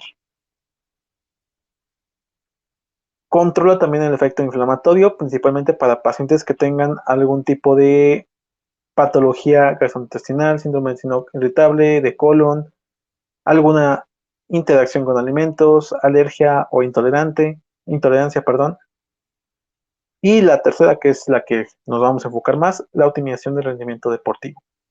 Principalmente con todo esto que vemos aquí en el circulito, macros y micros.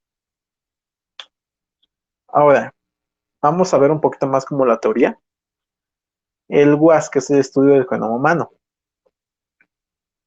Se encontró esos 5 puntos. Primero, la prevención de lesiones musculares, principalmente para la expresión génica con ACTN3 y AC-1D, que esos son los genes que se enfocan más a karate o deportes de combate. Segundo, la evaluación de patrones alimenticios, que esto potencia más el rendimiento deportivo, que en sí la epigenética, ¿qué es lo que hace? ¿O qué es lo que significa? Es el cambio genético frente a factores externos. En este caso, deportes, ambiente y cambio de hábitos, que son los tres más importantes que vamos a ver. de forma que se utilice las fuentes de reserva de energía, glucógeno, lactato, ácido láctico, para fomentar la quema de grasa y de esa forma optimizar más el rendimiento deportivo. Se usa principalmente para resistencia aeróbica y anaeróbica para obtener mayor fuente de fosfocreatina. Es decir, recordemos cuando se usa la fosfocreatina, golpe o potencia, es decir, inmediato. ¿Cuáles van a ser los conflictos que vamos a ver? Primero, la embriogénesis. La embriogénesis es cuando lo que es la genética se va a estar inducida conforme el feto. Islas genómicas. Las islas genómicas es la ubicación específica donde tiene algún tipo de metilación, transformación, algún concepto genético. Vamos a poner lo que es como el lugar de donde va a surgir algún intercambio de ADN. Metilación genómica es el cambio o transformación de la genética. Las histonas, ¿qué son las histonas? ¿Recuerdan la cadena de ADN? Bueno, las histonas es lo que une cada aminoácido que está conformado el ADN. Vamos a poner lo que es toda la parte de la envoltura. Y vamos a ver la cromatina. La cromatina es lo que van a juntar todos los aminoácidos para que se queden en un solo lugar. Tenemos también la reprogramación epigenética, que es lo que vamos a hacer más énfasis, que es cuando realmente se va a cambiar toda la parte genética. Y tenemos dos especiales, que es el DMNT y el GAMT, que es la guanina monotransferasa, o la DMT, que es la diamina transferasa. Vamos a ver esta parte. De aquí de este lado nos está apuntando el mouse, es como se ve normalmente un ADN. Tenemos la primera parte, que es donde está el cromosoma. Se va a ir metilando de poco a poco, se va a deshebrar para que llegue a la fibra de cromatina. Esta fibra va a hacer que se unan los aminoácidos para que llegue a lo que son las histonas. Yo le digo que es como si estuvieran cosiendo. Van a quitar toda la parte del hilo, le van a cruzar en la tablita que es para coser, que esa tablita va a ser la fibra de cromatina. Vamos a poner lo que esta fibra va a ser como su tensión. Y la histona va a ser toda la parte de la aguja, que es para que se puedan unir.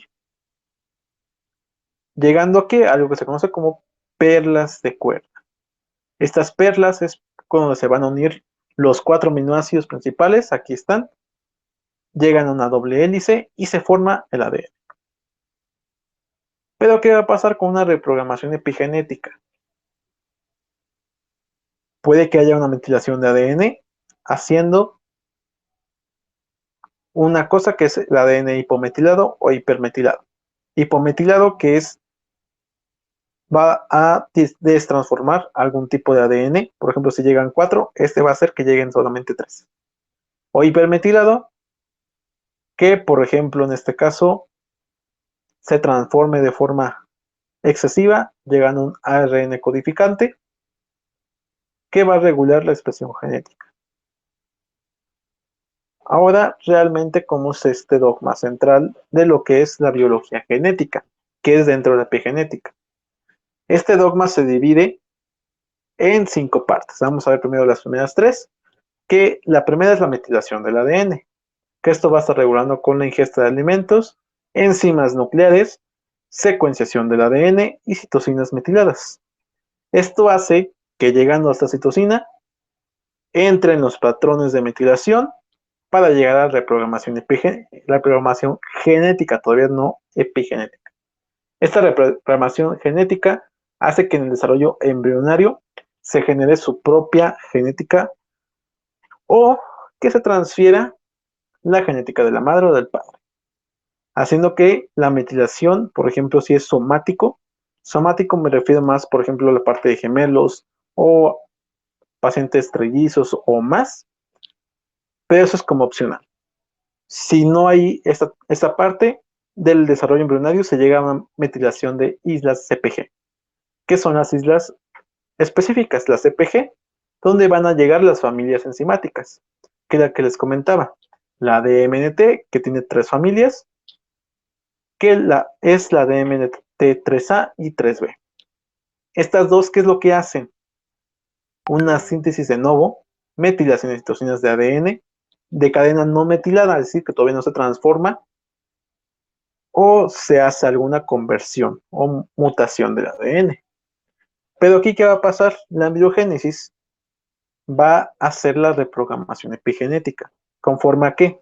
Conforme a algún patrón de alimentación, que por ejemplo, que la madre tuvo un parto antes, pero en este caso no se cuidó en patrones de alimentación, tomó alcohol, algo que estuvo cambiando esto, que esto es lo que va a ocurrir con esta parte de la DMNT3A, que es cuando puede surgir alguna alergia, intolerancia o alguna mutación genética. En este caso, malformaciones. Y tenemos la otra que es el DMNT1, que esto estabiliza más que nada el ADN por división celular y tiene una preferencia a un ADN hemimetilado, es decir, el ADN que se separa. Este está asociado a lo que es el ADN replicado y copia y pega los patrones de metilación. Por ejemplo, si uno tenemos ACTG, en otro va a poner ACTG, haciendo que se replique más el ADN. Llegando a la modificación de histonas, que es la cuarta fase. Esto hace que se metilen los aminoácidos, se haga la parte de la ubiquitinación, que eso precisamente hace énfasis con la coenzima Q10, ahorita vamos a verlo más a detalle, haciendo que llegue a una fosforilación de serinas y treoninas para que sea una acetilación de residuos. Y esta acetilación de residuos hace que se postulen los postulados epigenéticos. Tenemos 4 teorías hasta el momento. La evolución lamarquina, que esta evolución, ¿qué es? No es más que nada que la transmisión de herederos. Es decir, si tu papá tuvo diabetes, tú vas a tener diabetes. Eso es. Y este postulado se piensa como de forma reversible. Es decir, que puede que lo generes, puede que no. Pero está el riesgo. Y después surge la teoría sintética moderna. Esta que dice que, según Darwin y Dallas, la genética puede ser poblacional o de región. Es decir, si en México hay mucha población obesa, toda la población de México va a ser obesa. ¿Esto por qué? Por una metilación del cambio de ADN. Y sí, también la obesidad tiene su gen, que es el FAT. Es uno de ellos, hay muchísimos. FTA, perdón. Esto concuerda con Conrad Weddington, que es otro postulado. Él estudia la interacción genética, que hasta el momento Conrad Weddington es el que tuvo mayor aportación para la genética, no enfocado como a nutrición deportiva. Pero para la genética es el mayor aporte. Porque él hizo el paisaje genético, que este paisaje es esto, donde él dice, esta pelotita eres tú.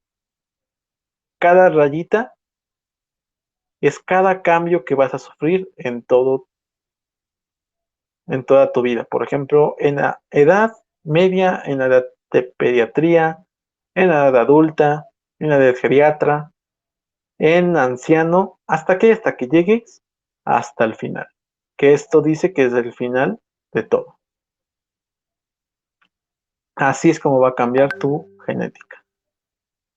Según tus patrones de alimentación, genéticos, físicos, en este caso el deporte, ambientales. En base a todo esto, cada rayita que se ve como más oscura es ese cambio que puede estar interfiriendo. A lo que llega el último postulado, que este se postuló en 2019 hasta la fecha, que llega Eran Segal y Eran Erinaba. Estos dos ya dan auge a lo que es la parte de nutrición, creando este libro, la dieta personalizada a nivel genómico.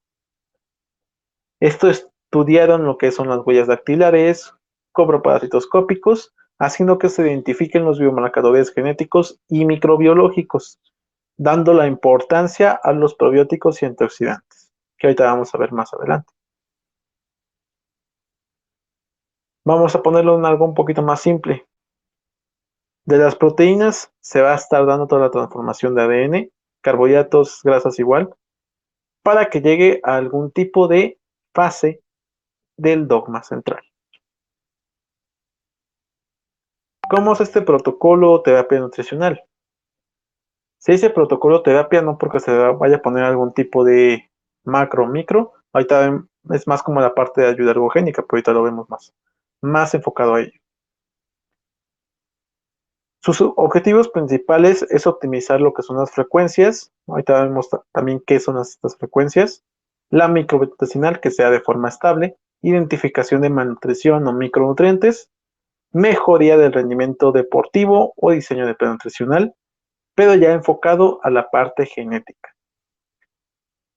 Factores nocivos ambientales que están afectando alguna relación con el rendimiento deportivo, estrés metabólico en relación con antioxidantes, en este caso con la coenzima Q10. Vemos la parte de la fisiología del deporte en forma básica, vamos a ponerlo así, porque ya vimos toda la parte específica. Toda la parte de cromatina, nucleótidos van modificando toda la estructura, haciendo que las histonas modifiquen la parte de las proteínas plasmáticas, llegando a la formación de músculo en las fibras rojas y lentas, haciendo que aumente o disminuya su efectividad.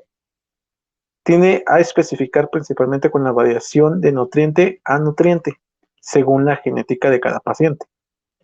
Esto enrolla lo que es la histona para que se establezca de forma estable lo que es el ADN, desplazando el ARN mensajero hasta unirlos con la fosfocreatina, que es la fuente principal que se está utilizando. Ya después se utilizan las demás fuentes de energía. En pocas palabras, ¿qué es lo que va a hacer? Optimización deportiva a partir de formación de músculo, genética, captación de PCR y secuenciación y metilación.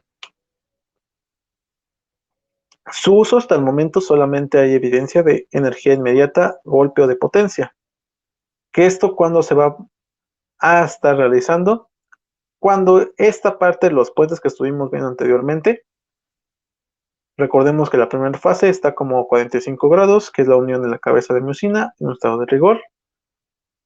La reprogramación epigenética hace que entre más ADN a la segunda fase, haciendo que los puentes de actina y miosina sean alterados o mejorados dependiendo de sus patrones de alimentación, deportivos y demás, haciendo que se identifiquen el tipo de ayudas ergogénicas. Por ejemplo, tenemos esto que se conoce como Spring Retrosted. Esto hace que se realice la intervención complementaria, de forma que aumente el rendimiento deportivo en entrenamientos de alto impacto o de una corta duración. En este caso vemos tanto golpe o corta duración. Son los dos tipos principales que estuvimos viendo anteriormente. Hay dos clases, olímpicos y competencia. En los olímpicos podemos encontrar sprint de 100 metros, natación, lanzamiento de jabalina, por ejemplo, o pértiga. Competencia tenemos también levantamiento de pesas, gimnasia, lucha libre o atletismo. ¿Cuáles son las variantes que tenemos que considerar? Primero, el tipo de parto, cesárea o natural. ¿Por qué es importante esto? Porque dependiendo de estos tipos de parto, puede que surja algún tipo de bacteria benéfica o patológica. La alimentación, principalmente con los primeros 1000 días de vida, según el acta pediátrica. Y los factores nocivos, como drogas, químicos, alcohol, HPAS, que son hidrocarburos aromáticos policíclicos, y tabaco. Uso de suplementos innecesarios, es decir, automedicados. Inhibidores del apetito, como quemadores de grasa que inhiban la leptina y grelina, que esto provoca más que nada una alteración de la microbiota intestinal.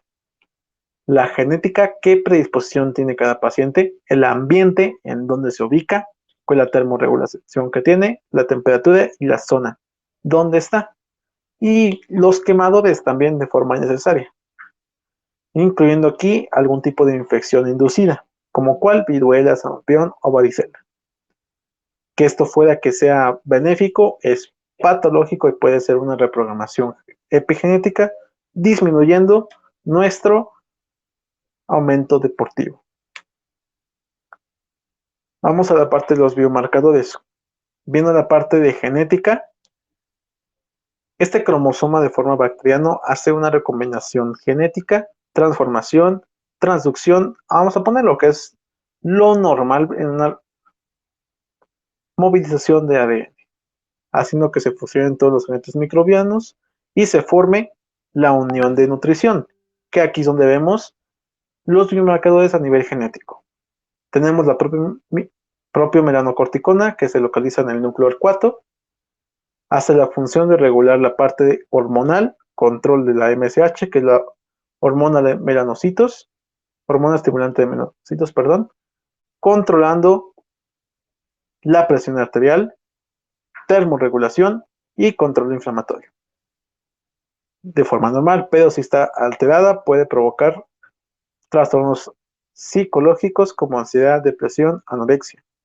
Y ya viene la parte de neurológicos, Alzheimer o esclerosis múltiple. La melanocorticona 1, o también conocida como MC1R, se localiza principalmente en el citosol. Regula la pigmentación principalmente, reparación del ADN, formando la contracción y relajación del músculo, regulando lo que es el metabolismo lipídico. Es decir, la formación, o en este caso favoración de la quema de grasa. Y de forma alterada tenemos que puede provocar dermatitis atópica, melanomas, cáncer de piel o incluso obesidad monogénica. ¿Qué es la obesidad transmitida por medio de genética? Que esto aquí vamos a verlo más adelante. Los PPARS, que se ubican en dos partes, citoplasma de los adipocitos y queratinocitos o fibroblastos. Estos regulan principalmente la función genética, controlan también los GLUT, a lo que también van a controlar proteínas, lípidos y carbohidratos, incluyendo la absorción de vitamina D. Y viendo la parte de daño genético, pueden provocar igual dermatitis atópica, síndrome metabólico, diabetes tipo 2, esclerosis múltiple, enfermedades cardiovasculares, obesidad, sarcopenia, o sobrepeso, perdón, y leucemia amiloide. Vamos a ver más adelante qué es lo que puede provocar la propia melanocorticona. Ubicado en los melanocitos alfa, hace tres efectos: ACTH, adenocorticotrópica, MSH, hormona estimuladora de melanocitos, y beta-lipotropina. La ACTH principalmente juega el efecto hormonal, la MSH juega la función de la regulación del apetito, o dexigénico como anodexigénico, y la beta-lipotropina que juega la función de absorción o disminución de grasas. Y lo que son los proliferadores de peroxisomas, que son los PPARS. Juegan principalmente en la función de adipocitos, favorece o disminuye la quema de grasa. ¿Por qué? Porque activa, o vamos a ponerlo, inhibe la activación, dependiendo si es alterado o de forma normal, la fosforilación por medio de las prostaglandinas para formar o inhibir los ácidos grasos. Hay tipos de estos propios melanocorticones o PPARS.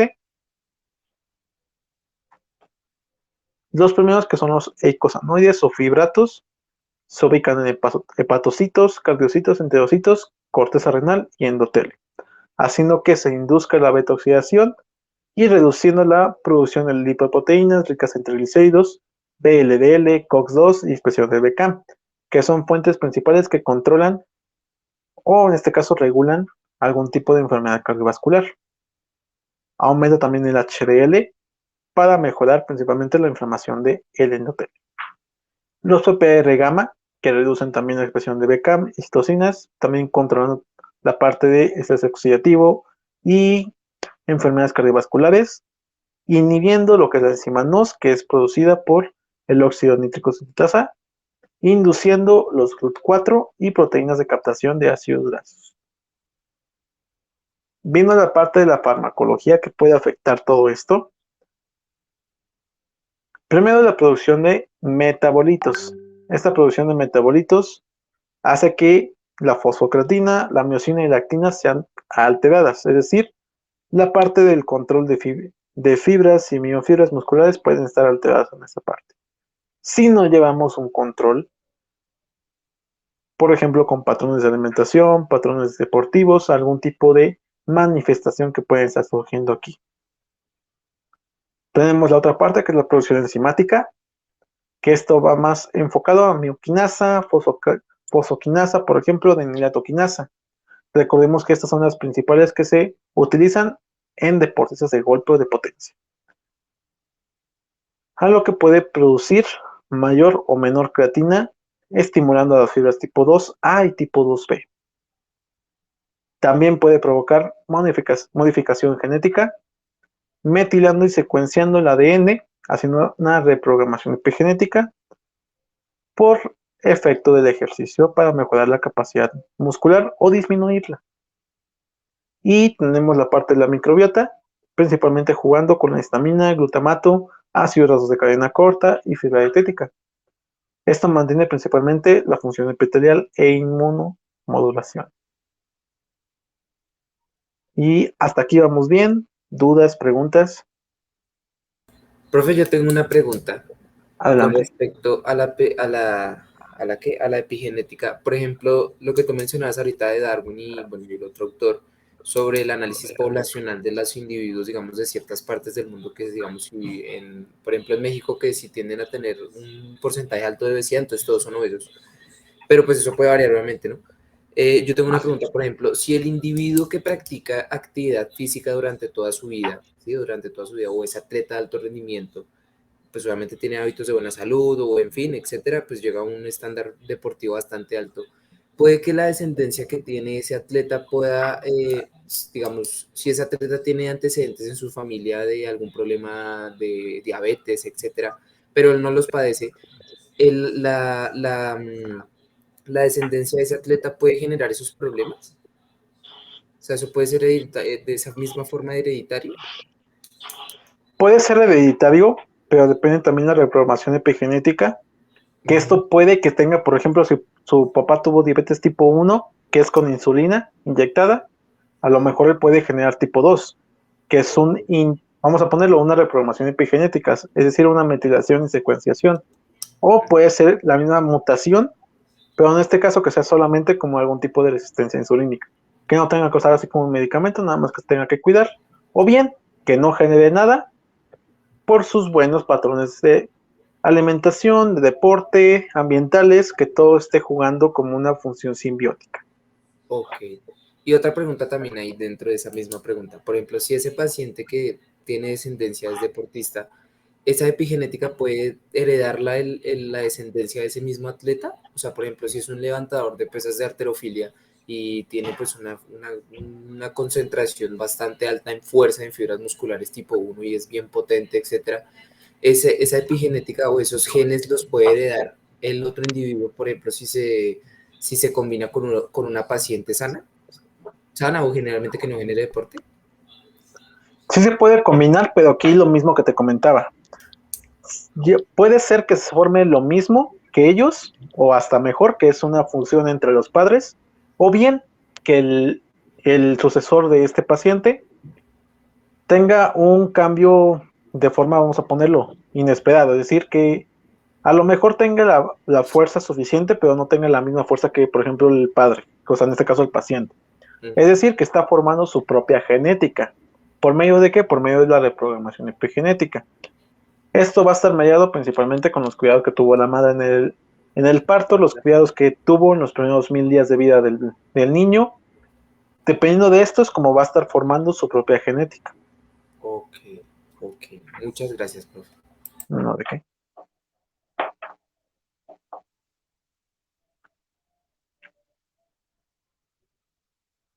¿Alguna otra duda, pregunta? Yo, profe, otra vez, qué pena. Se me generó otra Adelante. pregunta con esta parte. Por ejemplo, teniendo en cuenta que es que la epigenética, pues obviamente puede alterarse y puede mejorarse de una forma atlética y con la nutrición. Y tú lo mencionabas ahorita, pues dependiendo del tipo de deporte en el que se vaya a aplicar. Por ejemplo, nosotros sabemos que nuestras células musculares funcionan con grasa y pues con ácido y con proteínas. pues, con cadenas ramificadas de aminoácidos. Por ejemplo, si un paciente sufre de, no sé, de algún problema articular, podríamos, digamos, mejorar esa sensibilidad al dolor articular a través del mejoramiento continuo de la nutrición por el tiempo, o sea, mejorar, digamos, esa adaptación nutricional para evitar una lesión próxima. ¿Articular me refieres como patológico o, por ejemplo, efecto secundario con el deporte? Efecto secundario. Ah, ok, muy bien. Podemos mejorarlo sin ningún problema. Aquí depende mucho del apego que tenga el paciente al plan de alimentación, porque si no tiene un plan, pues ahí sí ni para qué le Y pongas pues, tanta cosa. listo, profe. Muchísimas gracias. Ahora sí. Nada de qué.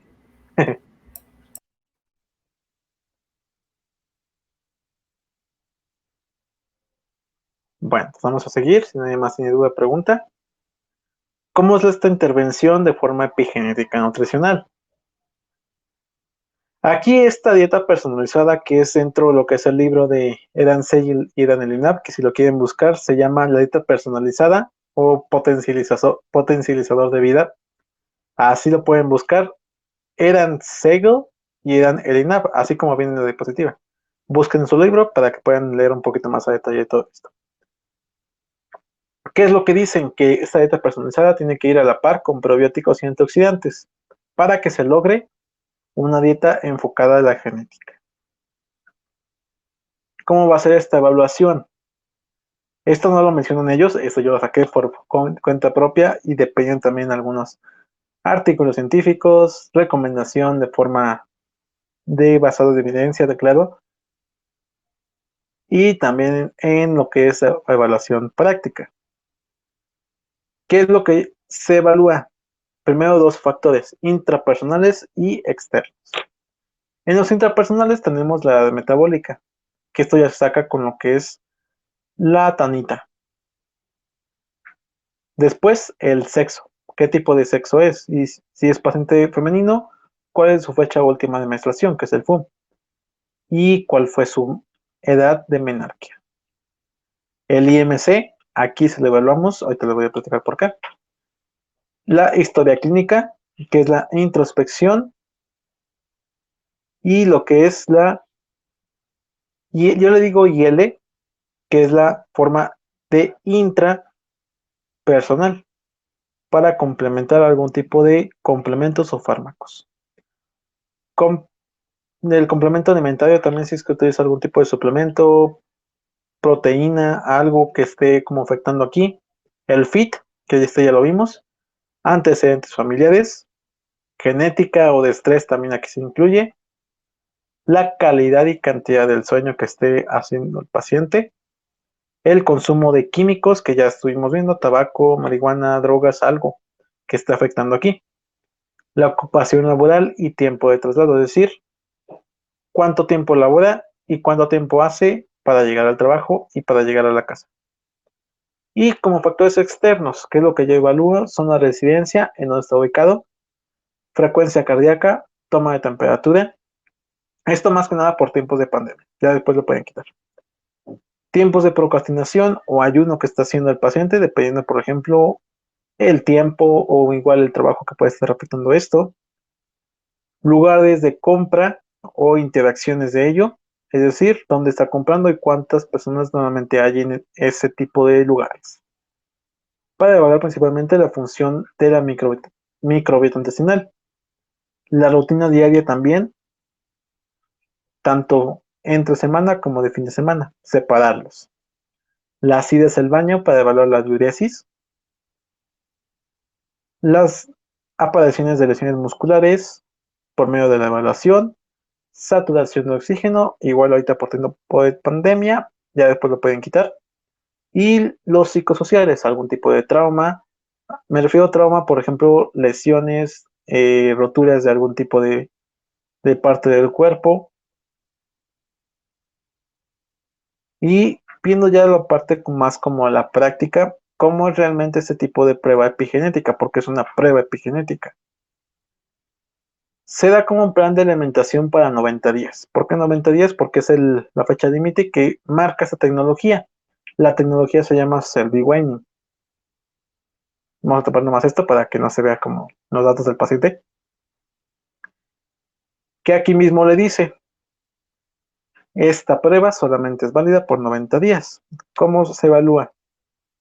Los mismos macros que estuvimos viendo, hace énfasis en lo que el paciente necesita. En este caso, sistema suprarrenal, proteínas, ácidos grasos y gastrointestinales. Haciendo que esta tablita es la que nos va a importar mucho y es lo que vamos a explicar a los pacientes.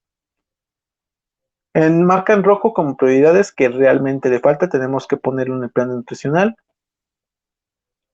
Y aconsejables que si quiere puede ponerlos, si no, no, pero es recomendable aumentar su ingesta. Y a considerar que en este caso puede hacerlo o puede que no, no puede afectar aquí. Y es lo que les comento, en este paciente hacemos énfasis con estos 4.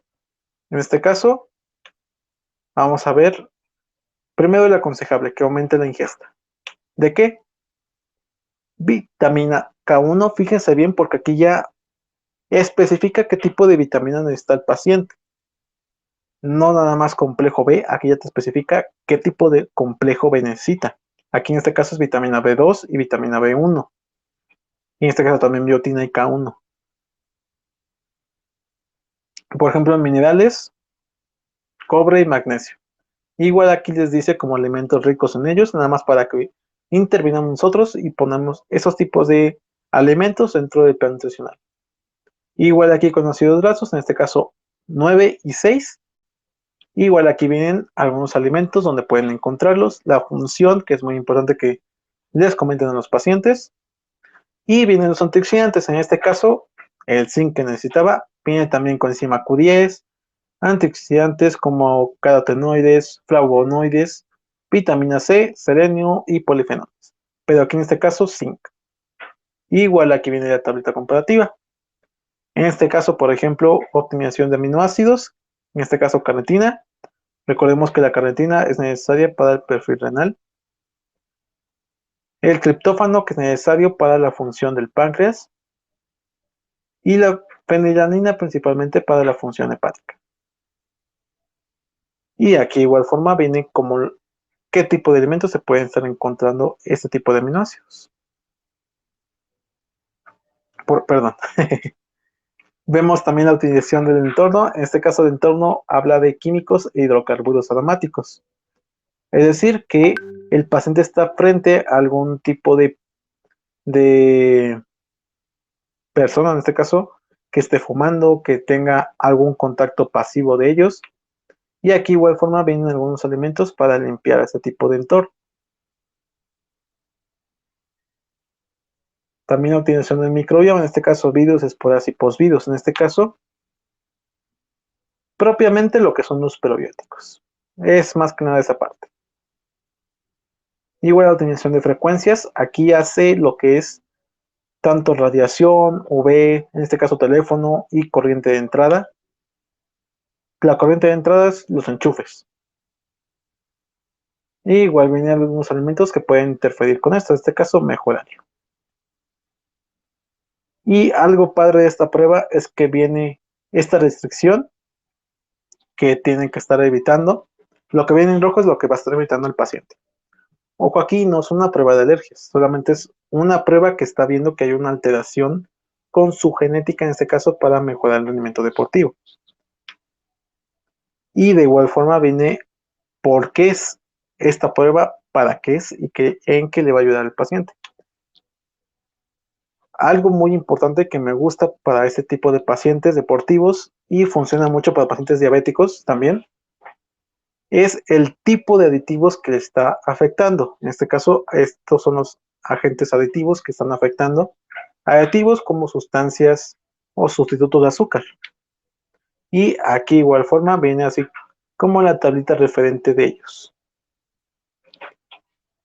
Y algo muy padre que es como intuitivo para los pacientes es que él mismo se puede evaluar.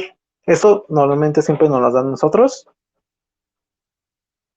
Y aquí va a evaluar el primer día. Por ejemplo, si se hizo la evaluación, bueno, ya se dio la prueba el día lunes. y empezó el plan de alimentación el martes. El miércoles nos va a apuntar cómo se sintió, evaluando el cansancio, temperamento, perdón, irritabilidad y así sucesivamente con todos esos. Aquí está nada más el puntito, nada más lo va rellenando y va el total acá. ¿Cómo vamos a saber si significa malo o bueno? Con otras evaluaciones. La primera evaluación es al día 1, después al día 30, después al día 60, después al día 90. Y a partir del día 90 vamos a ver su revisión y vamos a ver cómo le funciona. Y de ahí puede hacerse otro estudio, puede que no, yo recomiendo que sea menos cada año, pero solamente en algunos pacientes, no en todos. Y algo muy bueno que viene aquí es algo así como de conciencia, que es la parte de comunidad, los alimentos procesados, nutrientes y estilos de vida. Es decir, que lo que quiere decir con esta parte es que si se va a hacer esta prueba, que realmente sea lo que vaya a estar comiendo, porque no es una prueba barata, tampoco muy cara en comparación con un test de ADN, pero es una prueba que sí representa un gasto económico para el paciente. Yo les comento, bueno, más como en dólares, que es la forma internacional, puede ser desde 200 a 250 dólares. Hay unos más baratos que puede ser de 150, 180. Y todo esto es para lograr una función en recomendación nutricional. ¿Cómo va a ser? Recuerdan que vimos los probióticos, aquí lo especifica más a detalle. Recuerden, los probióticos son de grado A, es decir, que sí funcionan. Vemos primero la precarga. En la precarga se recomienda 500 miligramos para aumentar el estado de vigía. En la etapa de carga, estimula las fibras musculares de 250 a 300 miligramos. Ahorita vemos más a detalle. En la etapa de poscarga se recomienda de 250 a 350 miligramos para disminuir el riesgo de lesiones musculares. Ahora sí, vamos a ver esta parte. ¿Cómo juegan la función los probióticos en cada tipo de deporte? En energía de inmediata, aquí hace énfasis con los lactobacillus plantarum TWK, es decir, para deportes de combate, principalmente. Solamente por 6 semanas. Viendo ahora con energía de larga duración, se recomienda el Lactobacillus plantarum PS128, junto con ello antioxidantes para mejorar su eficacia. También energía de corta duración, se recomienda Lactobacillus acidophilus y Rhamnosus, como mínimo, y puede estar complementario con Lactobacillus casei, Lactobacillus plantarum, Lactobacillus fermentum y Bifidobacterias lactis, que son los principales. También hay muchísimos, aquí igual se los dejo, pero son los principales. También si estamos en una etapa de recuperación muscular, se recomienda que sean bacterias que tengan Bacillus coagulans, GB130, junto con ello proteína de caseína por 2 semanas, para mejorar la recuperación muscular. Perdón, vamos bien hasta aquí. ¿Alguna pregunta, duda? Profe, qué pena. Su merced nos decía que, digamos, a aquellas personas o aquellos pacientes que, digamos, si uno los entrena, ellos le dicen a uno, mira, es que no estoy durmiendo bien, y ese probiótico, ¿cuál de esos podría servir para tratar al paciente? Para controlar el ciclo circadiano, son estos dos: Lactobacillus acidophilus, Rhamnosus, y que tenga Bifidobacterias lactis. Son las que yo recomiendo si solamente es para el ciclo circadiano. Ok, profe. Y digamos, dentro de cómo los encontramos o cómo, digamos, al acercarnos a un lugar donde los encontremos, cómo los pedimos o disculpe la ignorancia, pero pues... Vale, para pedirlos solamente los piden así como probióticos, pero fíjense en su etiquetado que lleven estos tres o al menos que lleve un lactobacillus y la bifidobacteria lactis. Ya sucesivamente los probióticos tienen muchísimas otras, pero al menos que lleve ese lactobacillus, acidophilus o rhamnosus y bifidobacterias lactis, pero preferentemente que lleven los tres. Ok, profe, gracias. Porque Ok. es que yo la verdad sufro de eso, me despierto hasta 3 veces en la noche y no sé, ya me está preocupando ese tema. Nada de que. No, sí, o sea, te puedes usar esto. Si no se mejora, pues vamos a ponerlo, aumentar un poquito más la dosis de poco a poco, ¿no? Que sea de progresivo, no sea de golpe. Ok, vale, profe, gracias. No de qué. ¿Alguna otra duda, pregunta? Bueno, vamos a cambiarle. Y seguimos con la coenzima Q10. Recuerden, este es de grado B, no para todos es. Esto va a jugar la función de control electrolítico de forma precarga. Esta precarga solamente es antes del entrenamiento. La etapa de producción de ATP de forma de carga y disminuir la fatiga muscular va a ser para postcarga. La dosis intermedia que va a ser distribuida en estas tres es de 100 a 300 miligramos por día y se puede complementar con vitamina E de 100 a 235 miligramos. Solamente por 6 a 10 semanas, por al menos 15 horas por semana. Es decir, ya lo vamos distribuyendo las horas por toda la semana. Y bueno, hasta el momento pues ya finalizamos. Les dejo esa pequeña frase que las tengo. La mayor fuente de inspiración son los profesionistas jóvenes, que ya vi que son muchos aquí, en los cuales puedo ayudar, puedo aportarles muchísimo.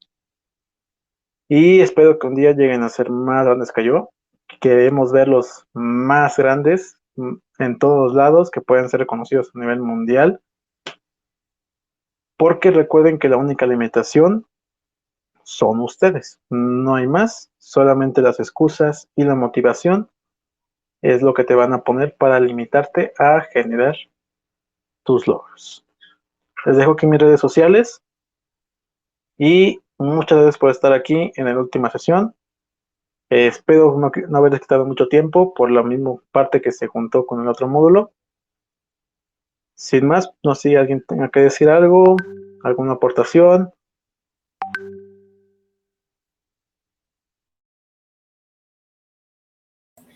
Pues, profe, por mi parte, me pareció muy chévere este módulo de nutrición deportiva y pues de todo lo que tiene que ver con ayudas ergogénicas, etcétera, porque precisamente es algo que uno piensa que es algo sencillo, que es solo, digamos, ver algún tipo de producto y ya, pero la verdad sí tiene una complicación y tiene pues una forma de realizar protocolos y eso es muy bueno, yo no lo sabía, sabía lo básico y eso me alegra mucho por este módulo. Bueno, otra cosa que me gustó también y pues una apreciación de mi parte es el alcance que tienen todos estos conocimientos en la nutrición deportiva. Por ejemplo, pues casi siempre nuestro mercado objetivo en este momento, pienso que la mayoría de mis compañeros es el fitness y el entrenamiento personal para personas en un gimnasio, pero no llegamos a tener la idea, digamos, de preparar, digamos, a un atleta de fondo, a un sprinter, a un halterófilo, a un triatlón, a un ciclista, y eso es muy chévere porque salimos con esos conocimientos ahorita. Tenemos en cuenta que cómo aplicar un plan nutricional para cada individuo, análisis del paciente, etcétera, etcétera, y por esa parte, esa apreciación me parece muy chévere y agradezco mucho la aplicación de estos conocimientos en este módulo. Y pues eso es lo que a grandes rasgos es mi opinión. Y pues muchas gracias por este espacio y por este trabajo. Pues, es algo muy complicado. Recopilar toda esta información y todos estos sectores es complicadísimo. Y pues agradezco mucho esa dedicación en estos conocimientos y pues esa es como mi apreciación en general de esta parte, de este módulo de nutrición. No, muchas gracias a ti por estar al pendiente en todo esto, estar haciendo tus tareas, estar en todo esto. Recuerden que pues todavía no terminamos conmigo. Falta que me manden su evaluación práctica